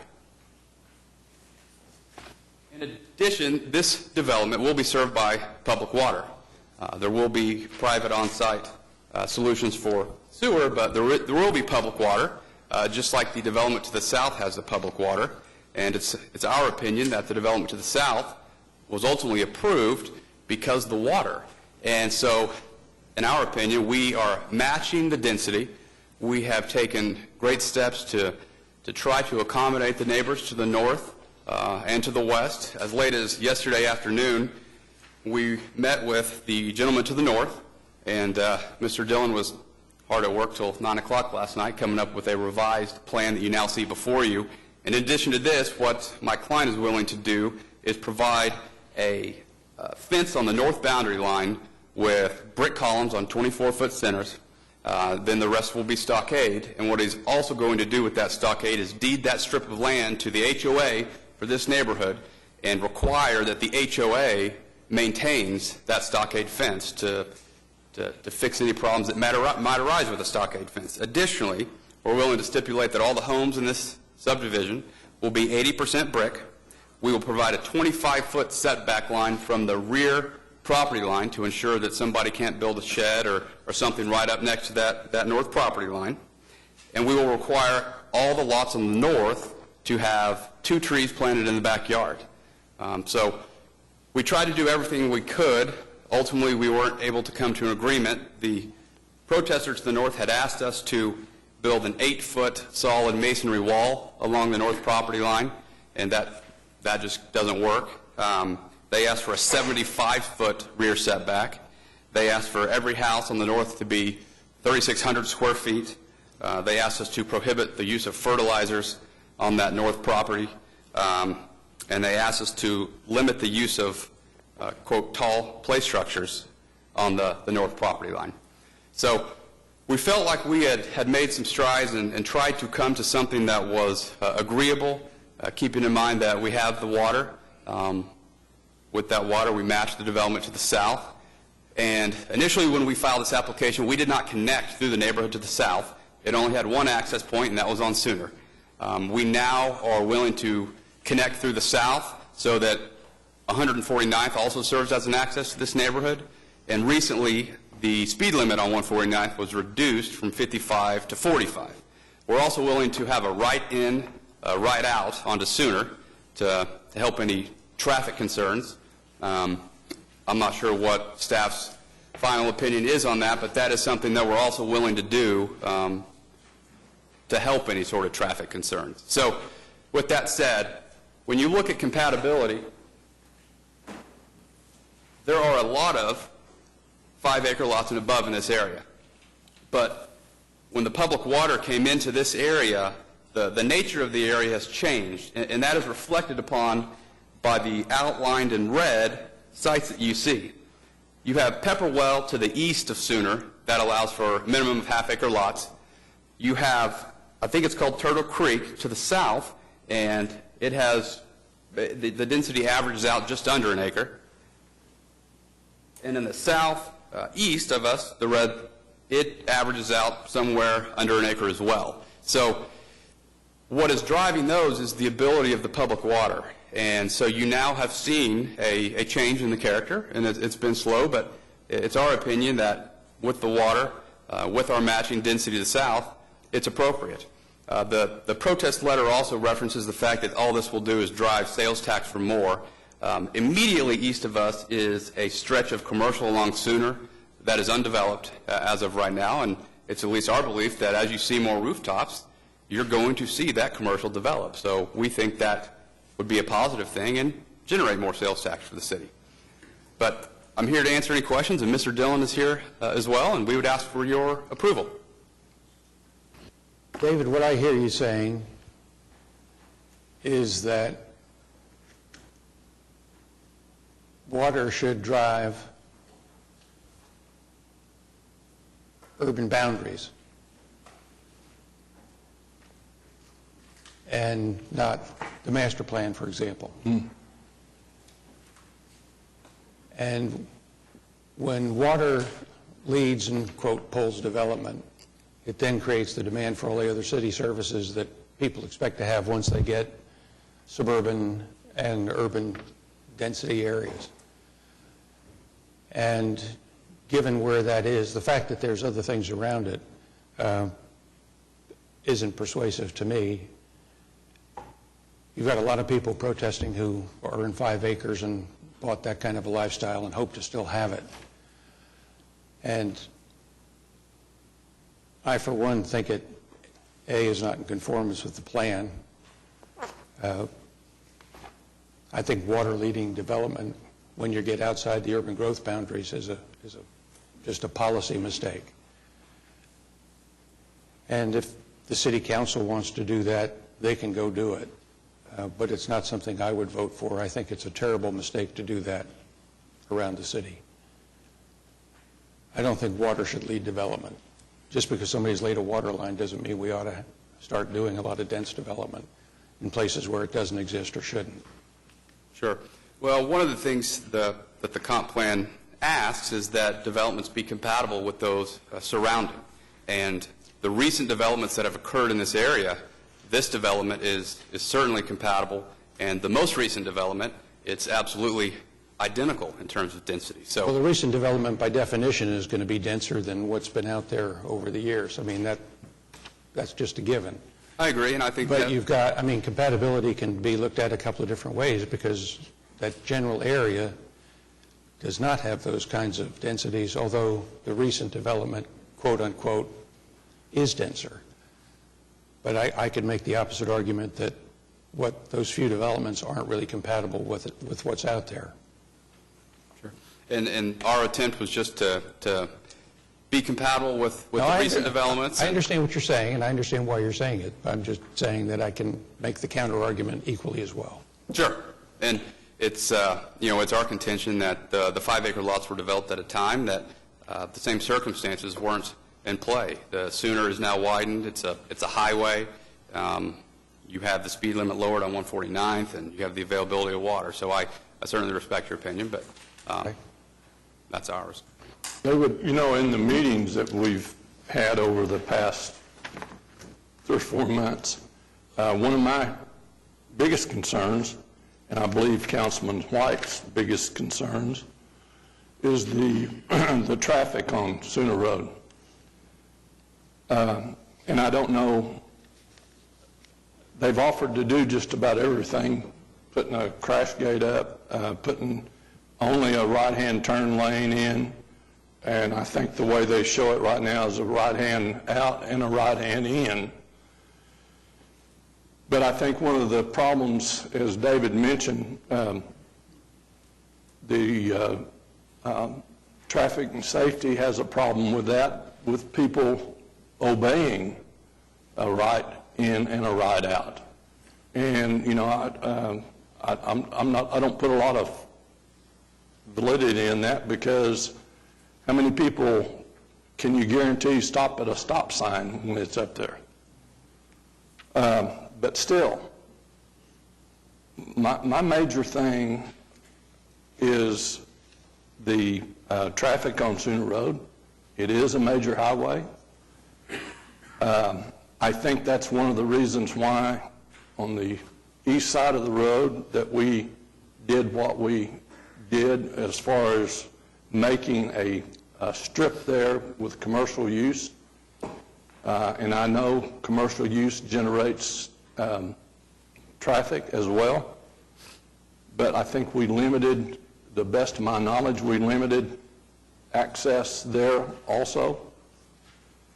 And I know that we've done the subdivision down the PUD 1471. I know it's in the mill, and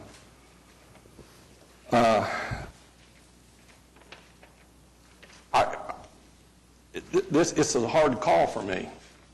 I don't want to discourage development, but I also want to make sure, or try to make sure, that when we do development, we don't create a problem. And I think we've done that up on further west on Sooner Road. We made a huge mistake with the hospital. We've made mistakes with those developments, all of them dumping out on Sooner Road. From about 6:30 in the morning until about 9:30, you can't hardly get up and down Sooner Road going northbound.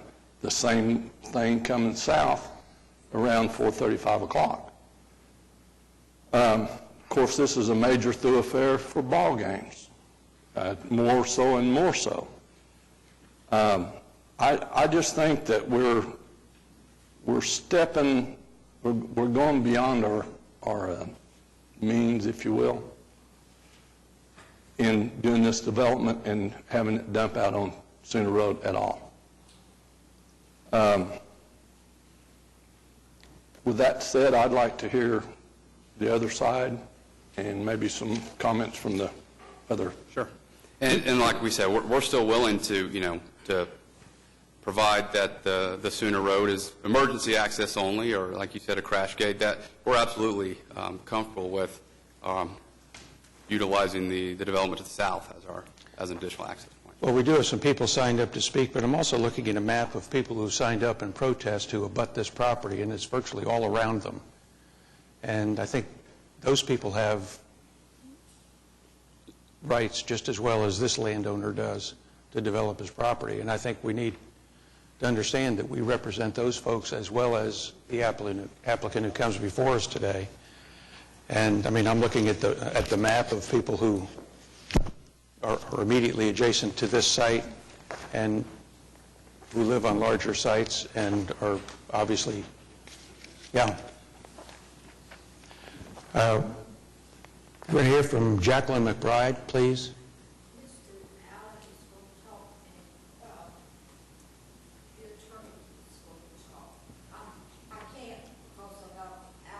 Okay. So, Mr. Rieger, are you speaking for this lady as well? Well, she's not a client, Mr. Chairman, but we are working in unison as neighbors. Well, come forward if you would. Thank you, Mr. Chairman. Yeah.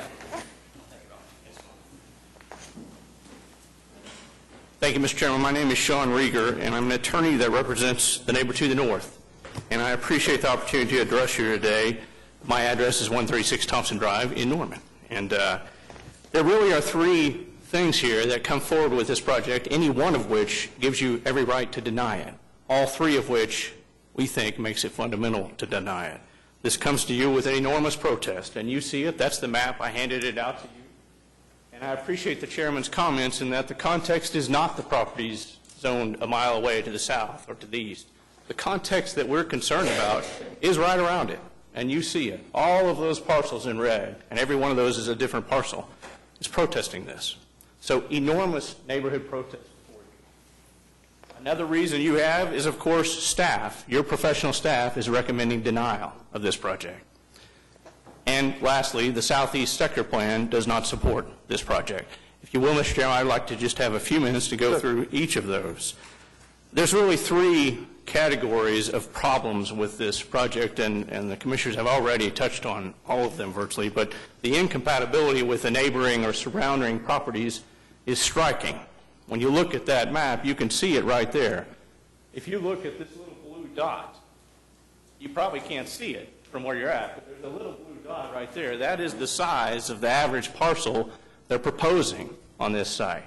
You see all the red parcels is the context. Strikingly incompatible.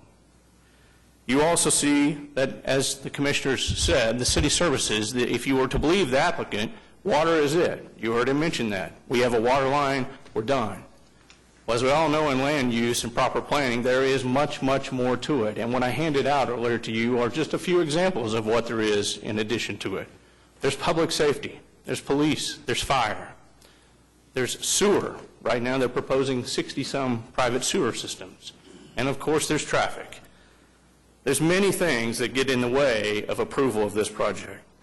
The incompatibility is such a rural character. That section, 1 mile, 134th to 149th and west of Sewer Alone, is dominated by 5-acre tracts. They are not old tracts. My client in particular just built in 2006. The Southeast Sector Plan was adopted in 2007. So we would disagree with Mr. Box in saying that this is some sort of leftover character. It's not. There certainly are recent examples of it. And with all due respect, they've done very little to respect the area. You heard that Mr. Box suggested they were proposing some brick columns on 24-foot centers, picket fences, things like that. But it does not change the extent of no buffering.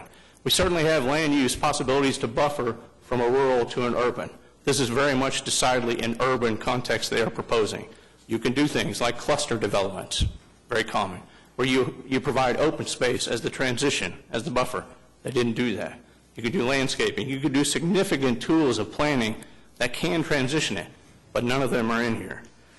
City services, again, I'll just point to it, traffic, fire. You see the maps in front of you on those handouts. Fire is a long way away, the nearest fire station. And I would just read from page 59 of the Southeast Sector Plan. It says, future growth will increase the demand for emergency services and stretch already thin resources as evidenced by its few police stations and police patrols within that sector. It's not a negative of the city that you don't have the services down there. It's just a fact. And it's a fact that if you go with the water line extension as your only reason to extend urban context developments into that area, you are leapfrogging the already very important other services that simply aren't there.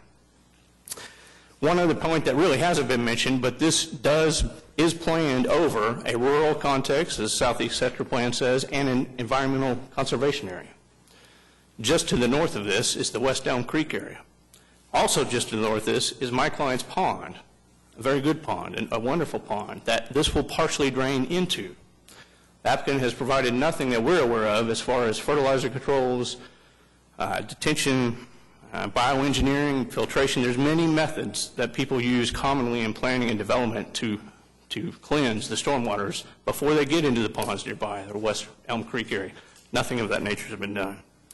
I want to close with, we did meet with the developer yesterday, and we appreciate them showing up today and said they've given a couple of the things that we have asked for. But it was interesting in the discussion that the developer, when we pressed for more to try to transition the context and make it a proper development instead of an inappropriate development, as staff has called it, we were met with the response that, Mr. Rieger, we're at our margins. We're there. There's nothing left for us to give. Commissioners, I ask that you consider that. If the developer is at their margins and they've done virtually nothing to correct the context problem we have, then the city is equally at its margins and has a problem. We respectfully request that you oppose this project, move it forward with a recommendation, strongly so, of denial, and we appreciate very much your time. I thank you for appearing in front of me. Any questions of Mr. Rieger, Commissioners? I got a couple of questions. If your client is the one on the north, and it's my understanding in the meeting that y'all had, you requested a solid masonry fence, and you requested no fertilizer, and you requested at least 2 trees on each lot. If that was done, would your client be satisfied with this, or do you still recommend denial? If I may, Commissioner, I want to list the whole caveat of what we did list to the client, to the applicant. The applicant told us yesterday that they had had success with 3,600 square foot homes in a nearby area. We asked that that be the minimum, that there must be 3,600 square foot homes. There were a number of other things. We actually asked for 3 trees across the top. They've offered 2 today. And of course, those need to be drought resistant, drought tolerant, large canopy. There's caveats that must go with that. I'll finish it out here. We did ask for a masonry wall, something, perhaps it could be in addition with landscaping and berming, something that transitions what you will have now as a very much more intense use, active, noisy, vibrant kind of way, as opposed to a rural character, something to change that, to block it. If we're not going to have open space that transition it, then there needs to be a physical barrier. Another thing we asked for was very high-quality materials in the homes. Remember, this started out as a duplex proposal. That alarmed us, made us very concerned about the quality that's going to be put into these projects. We did ask that they prohibit tall play structures. We really don't want sheds and outbuildings and play structures right up against the back area. Again, that is in stark contrast to the rural character. And lastly, we did ask for fertilizer application prohibitions. That's not uncommon in PUDs. It's certainly not uncommon in covenants. It's something that can be done. We're very concerned about the pond to the north of this, algae growth, phosphates going into that pond. That was a list, Commissioner, that we put forth. So if all those conditions were met, your client would be agreeable to this subdivision? We came in good faith, Commissioner, to offer something to help them find common ground, and that was our common ground. Okay. And I heard from the applicant that they cannot meet those requirements. That's what I heard, Commissioner. Okay. Thank you. Thank you, Commissioner. I just, before we go too much further in context here, I find it interesting that we're talking about 2 trees in the context of a rural area. I mean, should we be talking about garage fronts too? I mean, I think I'm somewhat struck by the context here. That is the same thing we would be talking about in a huge 6,000 square foot subdivision, and we're bargaining over. But Mike, what we are talking about here is not rural. Right. It may have a rural designation. But it's not. This is being built to urban density. Right, and that's, okay. That notion struck me. To the extent that you're building it to urban densities, maybe the trees make sense and all that. But that's part of my difficulty here. And I didn't count the new lots on the latest configuration, but I think we started off with 68, and maybe they went up, maybe they went down a few. But basically, what we have here, this gentleman complained about wanting fertilizer controls. I'm assuming that's for nitrates and whatnot when I fertilize my grass. Well, we're looking at 60-plus aerobic septic systems here in a basically urban density setting. I have a problem with that. I have a huge problem, and I know DEQ says you can go down to half an acre with them. And if they're totally tuned and maintained, maybe they are. Long term, I have a problem with them. They haven't convinced me that that's a long-term solution. Well, that said, I just think the character of the areas are, I think the character of this particular area in this particular application is such that what is proposed does not fit with what is there. And I just don't think that's not what the sector plan envisioned in this area, and it's not what I would envision if I'm in that area, frankly. Well, let me add this. I appreciate the offer to make this thing happen with the applicant. I mean, I really, what the neighborhood said, we can do this, this, and this, but just as you said, Mike, 2 trees in the garage fronts, it's what the staff said. It introduces R1 urban density in a rural designated area, period. And so with all that being said, unless there's other protesters willing to talk, I'd like to move to deny this application. I'll second the motion. I mean, I don't know that we want to. Can I make one comment, Mr. Chairman? Just to clarify for the record, I do want to correct, we do prefer that you deny it. Please make me clear on that, and that our offer was just, I think it's important as an attorney that people try to find something that works. I believe that, and I recommended that to my client, but our preference very fervently is that you deny the application. So I thank you very much for letting me clarify that. Well, it's akin to the man being lined up by the firing squad and saying, well, I'd really like a rubber bullet. You know, the concern is if it was going to be approved, we'd like a wall, we'd like trees, we'd like, not that that's what they want to see. I just can't get there with this one. Commissioners, ready to vote? We have a motion and a second. Cast your votes. It is denied. Thank you, Commissioners. Thank you. We were moving up item 16 now, which is C-6423. It's a preliminary plat of Bella Maria and Ward 4. Good afternoon. Got to keep coming.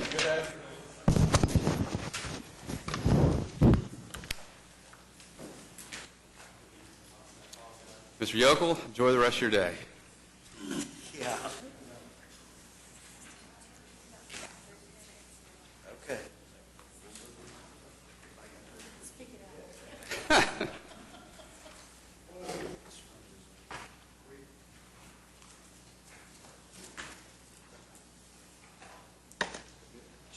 Is everybody else staying for the duration? If not, I'd like to interrupt the young man here and see if we could get a case that we've been before this commission 3 times and have a pending case at the council.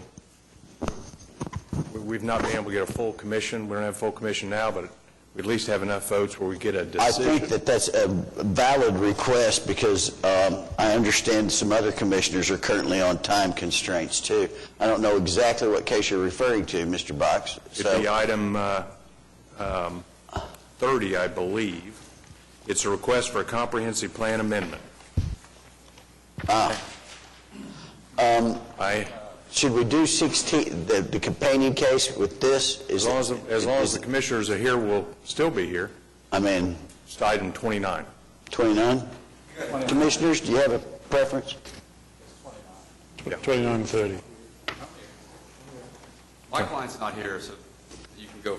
Can I play the senior card? I guess. Thank you. We want to call the case? So we're going to hit 29 then? Yeah, we'll make it 29. That is a request for a comprehensive plan amendment for Braxton, which is north of Reno, east of North Frisco. Mr. Box? Dennis Box, 522 Colcord Drive, and thank you very much. I apologize, but I was just fearful that we would end up in the same scenario, and we have a zoning case that was put on hold, and I was told that I was sure that we could get a planning commission vote, and I think with this group we can. If you recall, last time I was before the commission, we talked about a plan amendment, and the recommendation was 4-3 to amend the plan, and so it failed because you have to have 5 votes. There is a pending zoning case that's up at the council that's been continued, I believe, till next Tuesday, and that'll be dependent obviously on what this commission does. With regard to this site, I want to make sure that we go over the facts briefly. I know it's been a long meeting, but number one, when you look at what's on your map that shows Settlers Ridge has been approved. There's water and sewer that will provide for the R1 density. That water and sewer, the utility department has in writing agreed will service this subdivision on an 80-acre tract that my client, based on working with utility department and members of the city, has now purchased. And so we have water, we have sewer, and there's been a lot of discussion about availability. I know the previous case they talked about water only being available. We have water and sewer. And what we have is a scenario where when the plan was finalized, when you deal with comprehensive plans, and I know you all are very familiar with this, you deal with them in broad strokes, and you look at ridges and you kind of determine where that line will be drawn. And when the plan was conceived, there's a ridge, and it was assumed that the ridge would be the dividing line between urban and rural development. And what we have found is Mr. Kendall Dillon, has developed the engineering plans for Settlers Ridge, and so he made sure that when Settlers Ridge was done, that would also provide utilities for this 80 acres. He has worked for over a year with the city staff. City staff has come back and in writing said yes, based on your calculations, based on what you propose, sewer and water will provide for the densities that you see on the map in front of you, and that's why we're requesting R1. Now, the question about the impact that this has, and I think that was a large part of the City Council, or correction, Planning Commission staff report in regard to development back to the west and north. We went to Nathan Manenwald and asked Nathan if he would analyze, based on our numbers, well, what's going to happen back to the west? And here's the answer from Nathan Kendall. Thank you for the information. My assessment, based on the information, would be that this area is de minimis, and essentially there is no developable area west of Braxton. Braxton's what we're asking for, based on the proposed sewer mains to serve Braxton. So the question is, as we go west of this site, are we going to be able to just continue on? And the answer is no, based on the city analysis of our facts and figures. As you'll recall, we have a bond issue that has been approved, and there's going to be traffic improvements.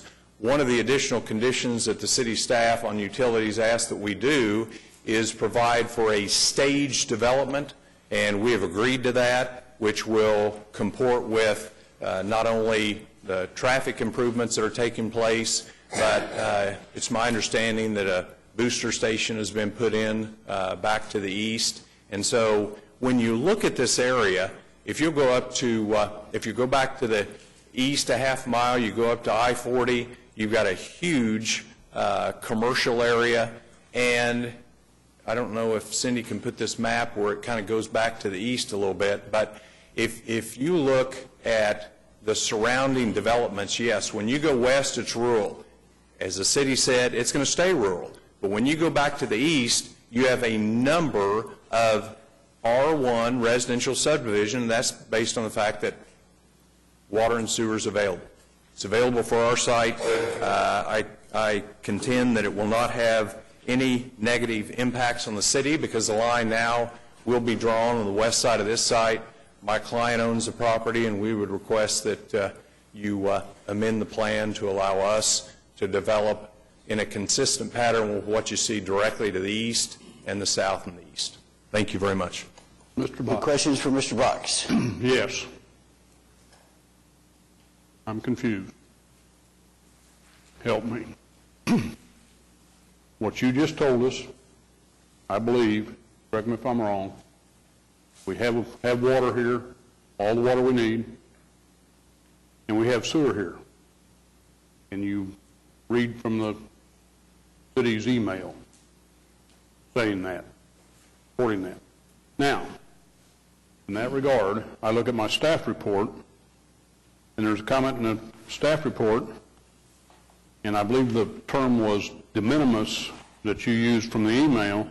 Under wastewater, it says the proposed development is located on a ridge that generally breaks east-west, but the site can obtain sewer service by installing gravity means. Then it says, and this is what I'm asking about, some off-site wastewater improvements would be necessary to increase the sewer capacity.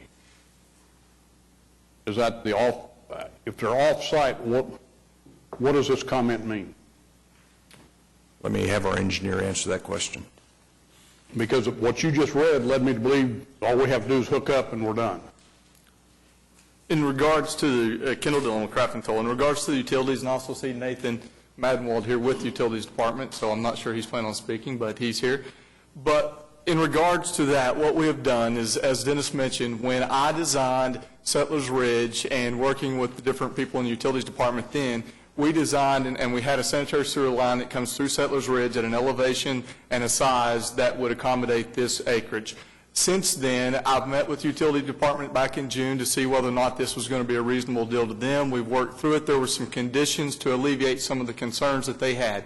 One of the things that we had done at the time was submit a preliminary drainage report or sanitary sewer calculations for this area that included not only Settlers Ridge but the Summers Point and future development there, and we looked at that. My numbers showed that the size was adequate. There was a concern from the Utilities Department about a portion of it downstream, and what we have said is just like in every subdivision that we do, we'll address that with the engineering and design of that subdivision. Okay, when you say downstream, not affecting this 80 acres. Nor through Settlers Ridge. There's a question, like I say again, our numbers show that it's fine, but there was a concern about a portion of line that's in Summers Point for a few hundred feet that would go south to a larger main. That's the area I think that's of concern. Nathan can speak to it, but what we've said is we'll make sure that it's right and that engineering's all right with that.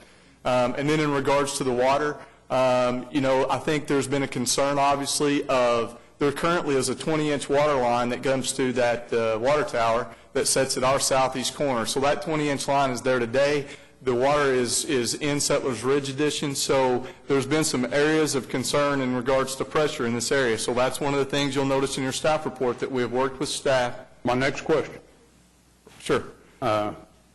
Underwater, it says regrettably, given the low water pressures in the area, peak water demand during peak water demand times, we recommend not extending water service farther west, including this property, until we complete additional capital improvements. So what additional capital improvements are we talking about? And that sounds like there is a recommendation that the water is not adequate. If you'll continue on in your staff report, though, I think. Well, I'm almost to the end of the staff report. Yes, I've got another one. Okay. I thought there was another clause in the plan amendment. Well, here comes Nathan. He's going to help me. If we may, at least, and Nathan, you can verify it, but what we've done is since the one staff report to come out where those comments were placed in there, we had another meeting, we went back and we worked out the conditions in regards to the water to address those issues. And that's the agreement that we have today. Okay. Let me keep it simple with one simple question to Nathan. I'm going to ask you if I'm for or against this application, okay? And I'm 100% for this application if it has water and sewer, and it's adequate. I have some concerns if that water and sewer is not adequate. Now, tell me, am I for or against this? I would say that Well, no, let's take them one at a time. Sewer, what we've just said about sewer is if we hook on to Settler Ridge, is that adequate? Are we going to be okay? they're going to be able to design the on-site sewer to meet our requirements, so we are okay with that. They will have to do some off-site improvements, we believe. We're still trying to firm that up, but they've agreed to do that. And that's to the south and to the east. Deal he just talked about, that he said he'd take care of. Yes, sir. Okay. Now, let's talk about water. Apparently, Settler Ridge has some water pressure problems. Yes, and we've got booster stations that we put in on a temporary basis to help serve that area. And then we're also doing a large component of our CIP to bring large water mains, additional booster stations out west to serve this area. So that's why we've worked with them to stagger it, so that way we can bring it on slowly. And okay, so that's why you've recommended the staggering of this development. That's why we're required that. And with our existing temporary booster stations, and certainly with our long-term, is it adding this 80 acres going to have a negative effect? Not to the temporary booster station, and then by the time the full development occurs, we feel we'll have all of the improvements out west to help serve that area. Thank you. Are you for or against? Sounds like I'm for. Make a motion. Wait a minute. I think there's hold on. I'd like to hear from staff on this. Sarah, would you like to give us staff's view on this, please? Sure. Thank you. Hi, Sarah Welch, Planning Department. As you are aware, we do not support the extension of our urban growth area any farther west, and I know there's been a lot of discussion about if water is sufficient, if the sewer is sufficient. The fact that we have to stagger development in order to provide the services that are required by this development, I think are an indicator that there may be an issue, but there's really no cases I can find that go back where we are moving our urban development boundary out to accommodate new development. They are on another side of the ridge. They can obviously engineer their way in, but we do have a concern about the overall impact that'll make. In general, it seems like if you were to approve the comp plan amendment, it's basically giving the indicator to developers that as long as you can get our utilities department to extend water and sewer, then urban densities are appropriate. And so I'm gonna leave it at that. I don't know what your options are, but if you're so inclined to approve this application, because of the fact we're in the middle of developing a new comprehensive plan, it would be preferable, I think, to planning that you would approve the development if you can without the comprehensive plan amendment, and we prefer not to adjust that line. Well, now let me ask about that, Sarah. First, the line, when we did the Southwest Sector Plan, was drawn along that ridge because we thought we couldn't sewer to the west of the ridge. That is now not true. So had we known that, we wouldn't have drawn that line there, would we? Now, well, I still think that... Wait a minute. Stop. Okay. Let me finish. That's question one. Question two, now that you're up there and you brought up the point that we shouldn't you would prefer we approve the application and not the plan amendment. Where did the applicant get the idea to make this plan amendment in the first place?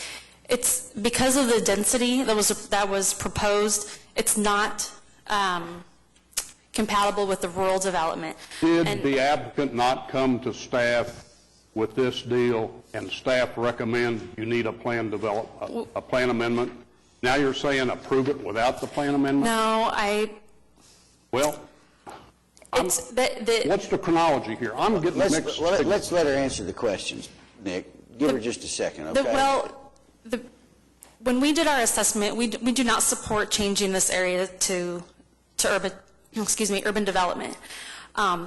We did not do any further analysis to decide where the line should be. In our opinion, it's that ridge still cuts the southeast side of the boundary, so where the actual line should occur would, I believe, need more analysis, specifically to the south. The information they've just brought forward today talks about how it's unlikely that you'd be able to get development further west, and I'm assuming further north. But where that actual line should be, we have concerns about what could happen to the south. And I also just want to bring up the point that the improvements that are being made out there are not, you know that the utilities department responds to development. Terry, you're confusing me again. Okay, I'm sorry, I'm not sure. You're now talking about further development to the south, north, and west of this site, when I just heard engineer tell me that the only thing that can be served with this configuration is this 80 acres. So we're not talking about development north, south, and west, are we? Well, I think what she's saying to you is that they don't have a way to confirm or deny that allegation. That whether there's going to be further development or not, the staff has not had a chance to decide. We're going to have to rezone it if it happens. So we do have control of that. You know, this thing's been to us. It's frustrating. There's mixed signals all over the place. We need to start speaking with a single tongue. Can I ask Dennis a question? Go ahead, James, please. Dennis, the west boundary of your proposed subdivision. Yes. Can we extend more development west of your west property line? According to Nathan, the answer is it's de minimis. Could be very little development that could occur. That's your own and I think city engineer. This is part of the point Sarah is trying to make, is that we don't know where that line is. But we know where the line should be. We're only responding to this particular application, which doesn't equate to a ridge line. But this application equates to specifically this 80 acres. It does. Which can be served. So now, if the engineer's statement is right, maybe there's a de minimis area to the west that could also be served. That's not before us. That's the point I was making with Janice. If we don't want a development to go past this, we don't have to rezone that. Well, but I think the logical question then would be, why this and not something else? If we're going to say, well, we're not going to approve anything else, but we might approve this, I think, what's the distinction that's being made? Well, if you look at this area and you look at what's to the north of it, the development pattern out there, this place is ripe for development. It's, you know, it's not my ward, but I'm familiar with it. And, you know, Commissioner Irwin can correct me if I'm wrong, but I see major stuff in the way of improvements in commercial areas and you know, contrary to what some personal belief might be as to where this city should develop, this is a hot area.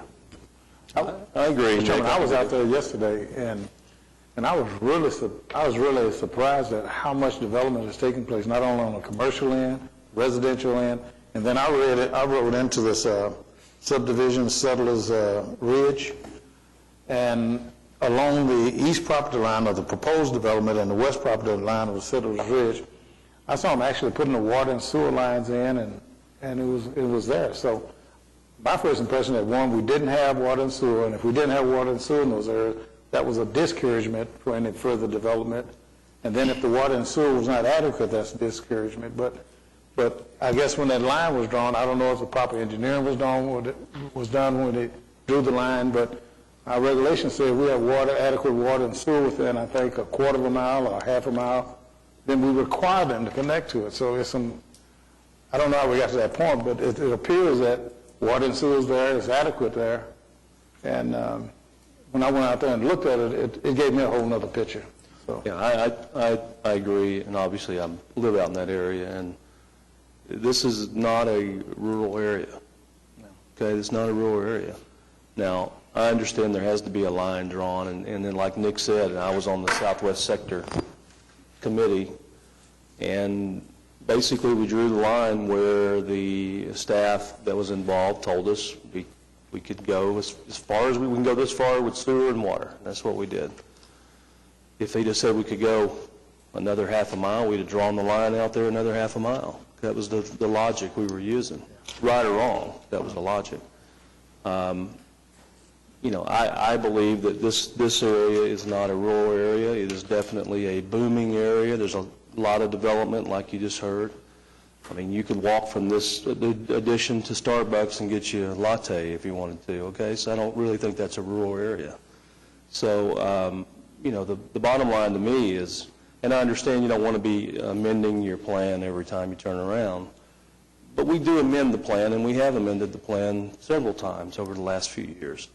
So I know there are situations where that's appropriate. I believe in this situation it is appropriate, and I think that this is a situation where we have this area not designated the way it should be. It should be urban and not rural. That's just my position, or my opinion anyway. Okay. That said, then... do we need to amend the plan, or do we need to approve the zone? You're coming to my point, which is the one that Sarah, I think, is made, regardless of how they got here with a plan amendment. I mean, do we want to amend the plan, or do we want to do some other method? I think Dennis, to be clear, you just want to develop the property. That is correct. And you don't care if you do it via plan amendment or, I mean, unless that's what I'm asking, is there an impediment? I think we need to be deliberate about that. I'd like to have a little more input there. Here's the impediment. When the staff got us directed on this train path, and we got before you all, if you recall, it ended up 4-3. I said, we've got to move forward on the zoning. We got up to council on the zoning, and the council said, can you wait until the planning commission votes on the plan amendment before we decide the zoning case? And I said, sure. So I think if we don't look at the plan amendment, then I'm going to have a hard time explaining what we have at the council, because the council has asked me to come back before you all, as I've done today, give you the additional information so they can vote on the zoning case. So I'd ask you to vote on it.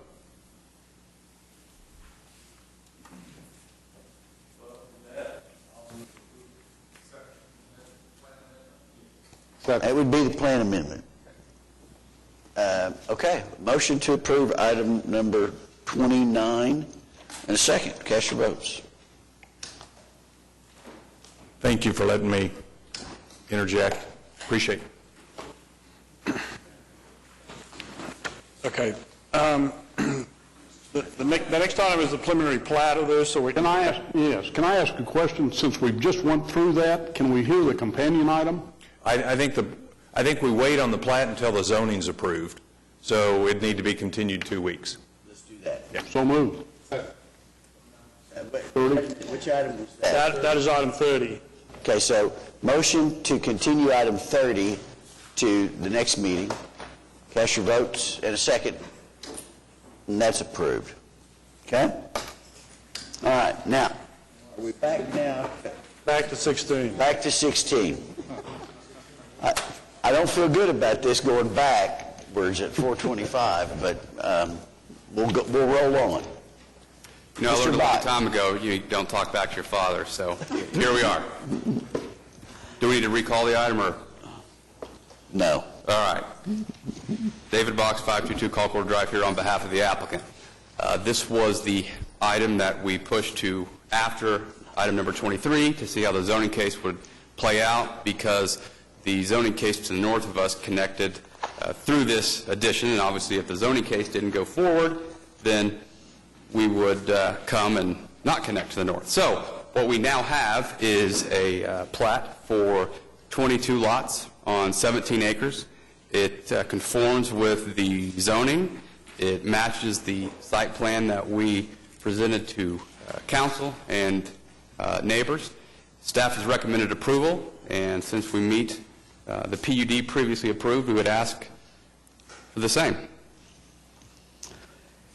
Commissioners, I don't have anybody signed up for item 16. So I'm trying. So move approval. Okay. Motion. Did I get a second?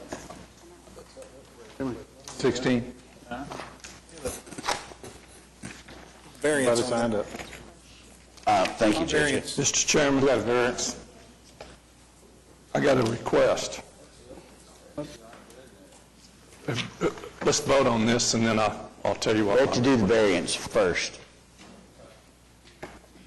I'll make a motion on the variance. TE2. I move a motion on the variance, T number 2. Second. I'm sorry, second. Okay, Commissioner Allen moved the variance to TE2, seconded by Commissioner Williams. Cast your votes to variance, please. That's approved. Thank you. Application. Second. Motion to approve the application for item number 16. Cast your votes. That too is approved. Thank you. Thank you. Okay, I've got a request. We've got, on item number 25, we've got people sitting out here that's been sitting out here for ever since the Planning Commission started. We skipped over one, and I would like to go ahead and hear number 25. We're there anyway. It is the next item. Okay. Item 25. I thought we was two behind. Well, I'm sorry. We could jump around some more if you want. We are on 25, unless I hear any. I think my dad's gone, so. All right. 25 once, 25 twice. All right, PUD 1482, an application by Moore 180 to rezone 17835 South Midwest Boulevard from AA and AE2 districts to PUD 1482, Ward 4. Good afternoon, David Box, 522 Colcord Drive, here on behalf of the applicant, Dusty Bourne, who's also with us, and Mr. Dillon, the engineer. This is an application that has been around for a little while as well, and it's since been modified. Originally, this was right at, I think it was 187 acres. We have deleted the 27 acres to the north. So now what you have is 155 acres. Our densities range, or our lot sizes are 1 acre minimum. We have one that's as big as 3 acres plus. So our overall density with the 155 acres is 0.69 dwelling units an acre. When we filed our application, we asked that we have private water wells on site, as well as private sewer solutions on site. We had a meeting with the neighbors, and one of the big concerns that they had was the quality of the groundwater. There had been multiple problems by, I believe, multiple people out there that they had drilled dry wells, or the wells had too much salt water. There was just a lot of problems. So what we then set to do was look at whether or not public water was available, and it is. So we are now willing to connect to the public water, but at the same time keep the density that we already had. We're not going to increase the density. And when we look at the comp plan, there is language that says where intermediate services are available, and I would argue that water and not other services, would be intermediate services. Lot sizes ranging from 1 to 5 acres are appropriate. And that's what we have. We have 1 as our minimum, and we're up to 3.5. So our overall density is under an acre. So we think that this application meets what the comp plan calls for when you have intermediate services. We think with the availability of the public water, while still maintaining the less than 1 dwelling unit per acre, that this is an appropriate development. And we're here to answer any questions. A couple of questions on this. I know that we have several folks who have an interest in this, I gathered. Not too many of you signed up to speak. I guess my question is, I see from my staff report that to the north it's AA, AE2, right? To the east it's AA. South it's City of Norman / agricultural and residential, and the west is AA. So is it fair to say, because I don't have a map that provides me a larger vision, so I guess two things. One, I defer to Commissioner Allen. I like his input on this. As to it looks like it's surrounded by AA, but I don't know what the depth of the area, Jimmy, and I haven't been there. So could you, at least for me, give me some your viewpoint on that, please? Well, it's pretty much AA, period.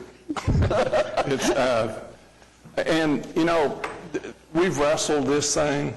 We've had several meetings. We've had neighborhood meetings. We've had meetings with the applicant, Councilman White. In the last meeting, we talked about serving this area with city water because of the well situation out there that could be very, very limited as far as a professional well driller says there's salt water out there. I don't know exactly what that means, but that scares me. But they have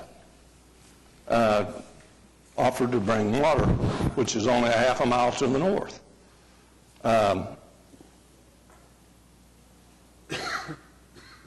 I think one of these days this subdivision or this land will be developed.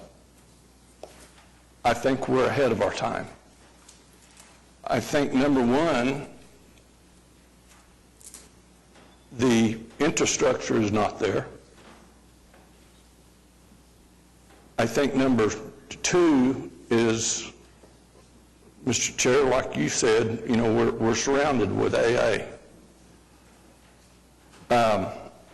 And I've had a hard time with this situation, okay? Because,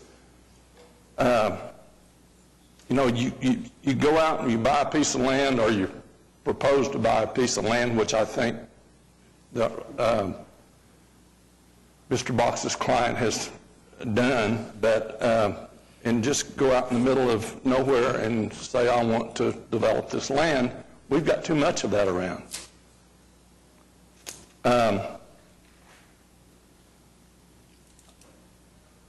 I think one of these days this will be an R1. And I think people that are here that have the 5 and 10 acre tracts around it realize that. I mean, and it's not one of those things that I just don't want it. I just don't think we're ready for it at all.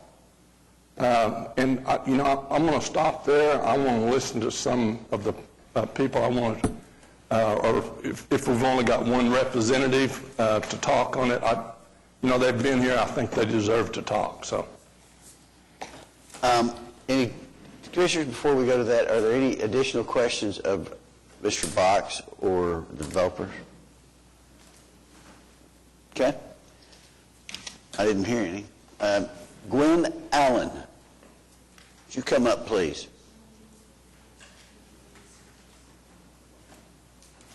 When I get done, Sean Bryant will speak. He got here late. He's a physician, and he was in surgery. Okay. You just come on up, and we'll let him go next. My name is Gwen Allen. I live at 17624 Midwest Boulevard. My property is right across the street from the property in question. Many of my neighbors are here. If they would like to stand and show their support in opposition, you will see what we have. If you will look at your the petition and the homeowners, you have over 80% of the directly impacted homeowners who signed the petition against this development. It doesn't conform to the Southeast Sector Plan, in my opinion.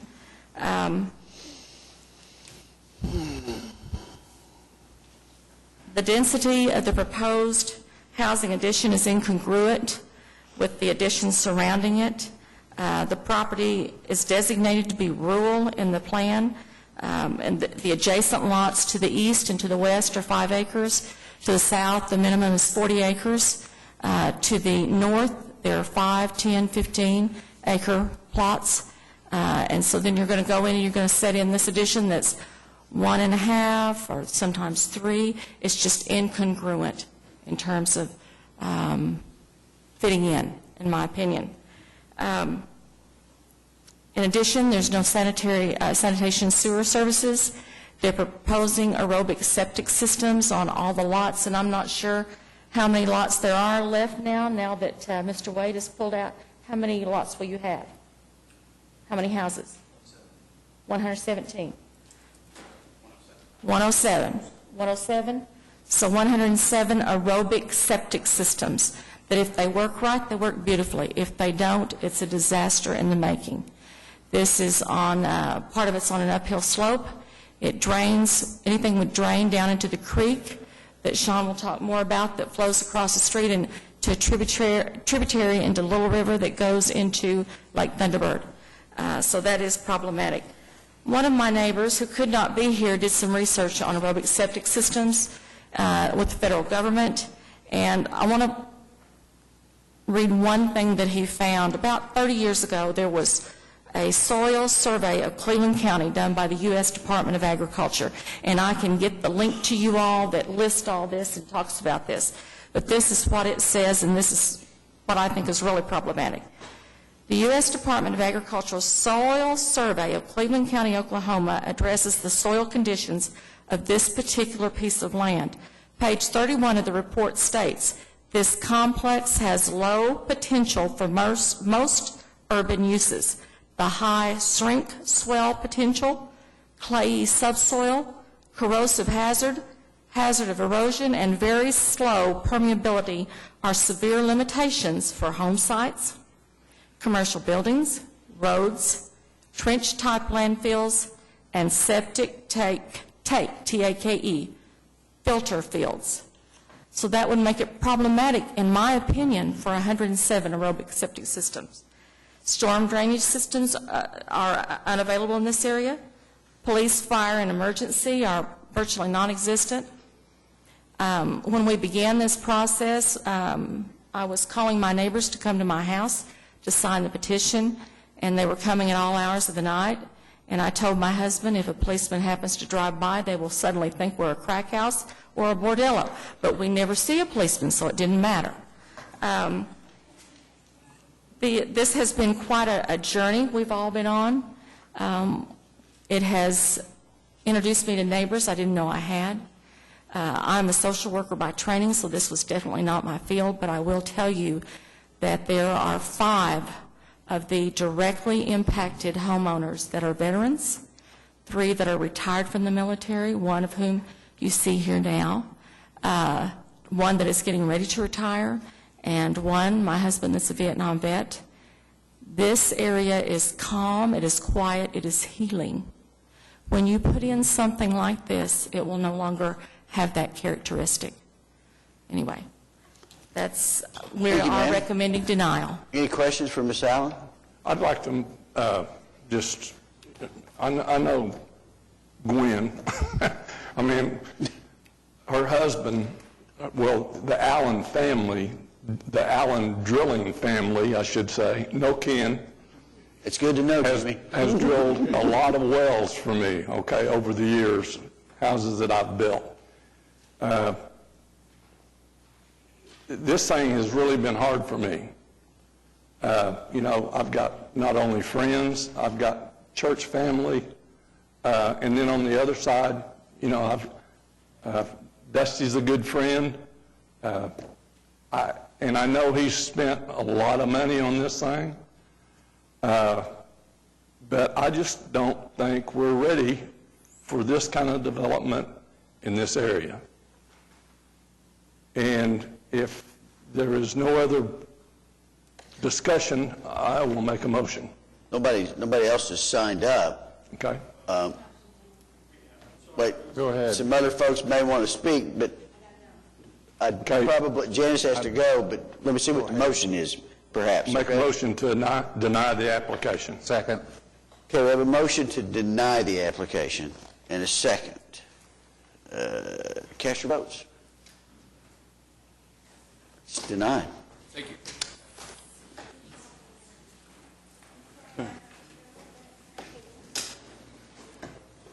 The process does work. Go through the biggest part. All right. Let's. You want to wait a second? 31. 31. Okay. We have enough to do that? Yeah. Okay. All right, well, we're on item 31, which is an ordinance for public hearing amending Chapter 59, and this is about establishing the Lincoln Boulevard Overlay District.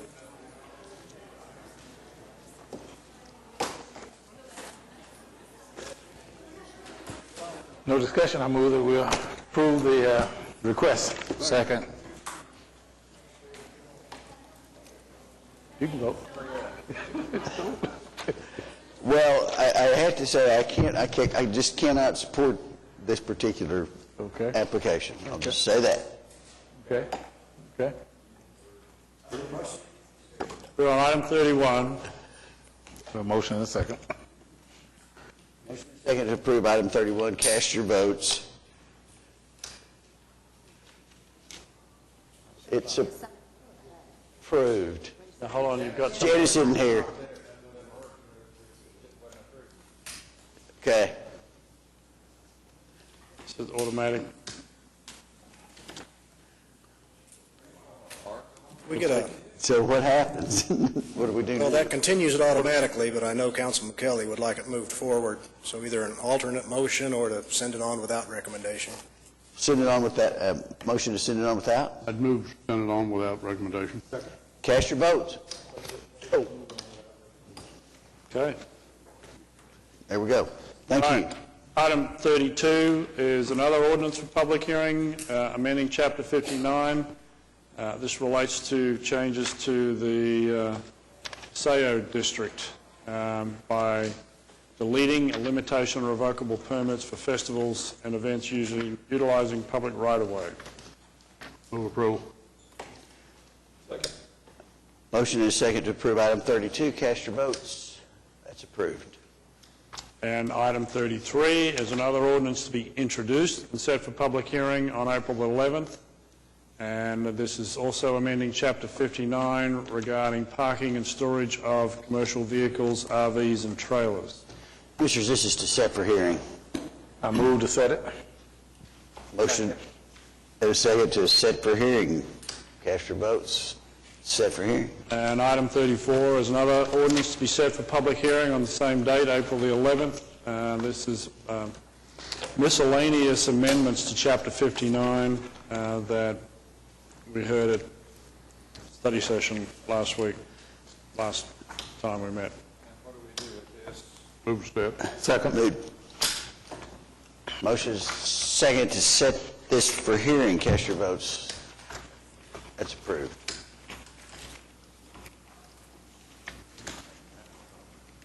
That is all the listed agenda items. All right. Then, Planning Commission committees. Planning Commission members.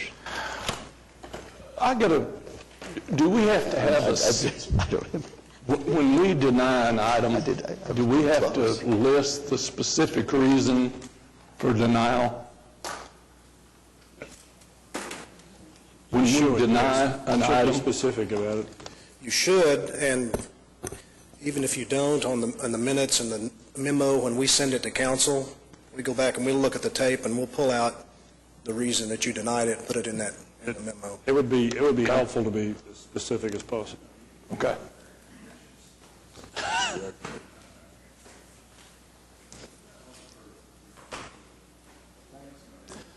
So, I mean, the thing that's going to be of most note to you in the near future is that I believe on April the 15th, we will start construction of the parking garage on the lot to the south where you currently park. So I don't know what the substitute game plan is for that. I believe you will be given validated, Mr. Box is offering parking.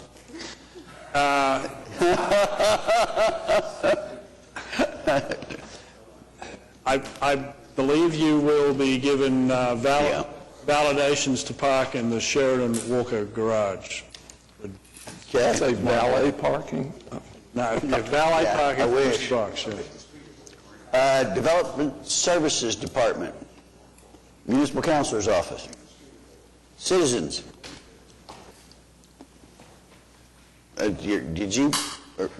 You're here. Yeah, okay. Okay. Any other business? Motion to adjourn. Okay.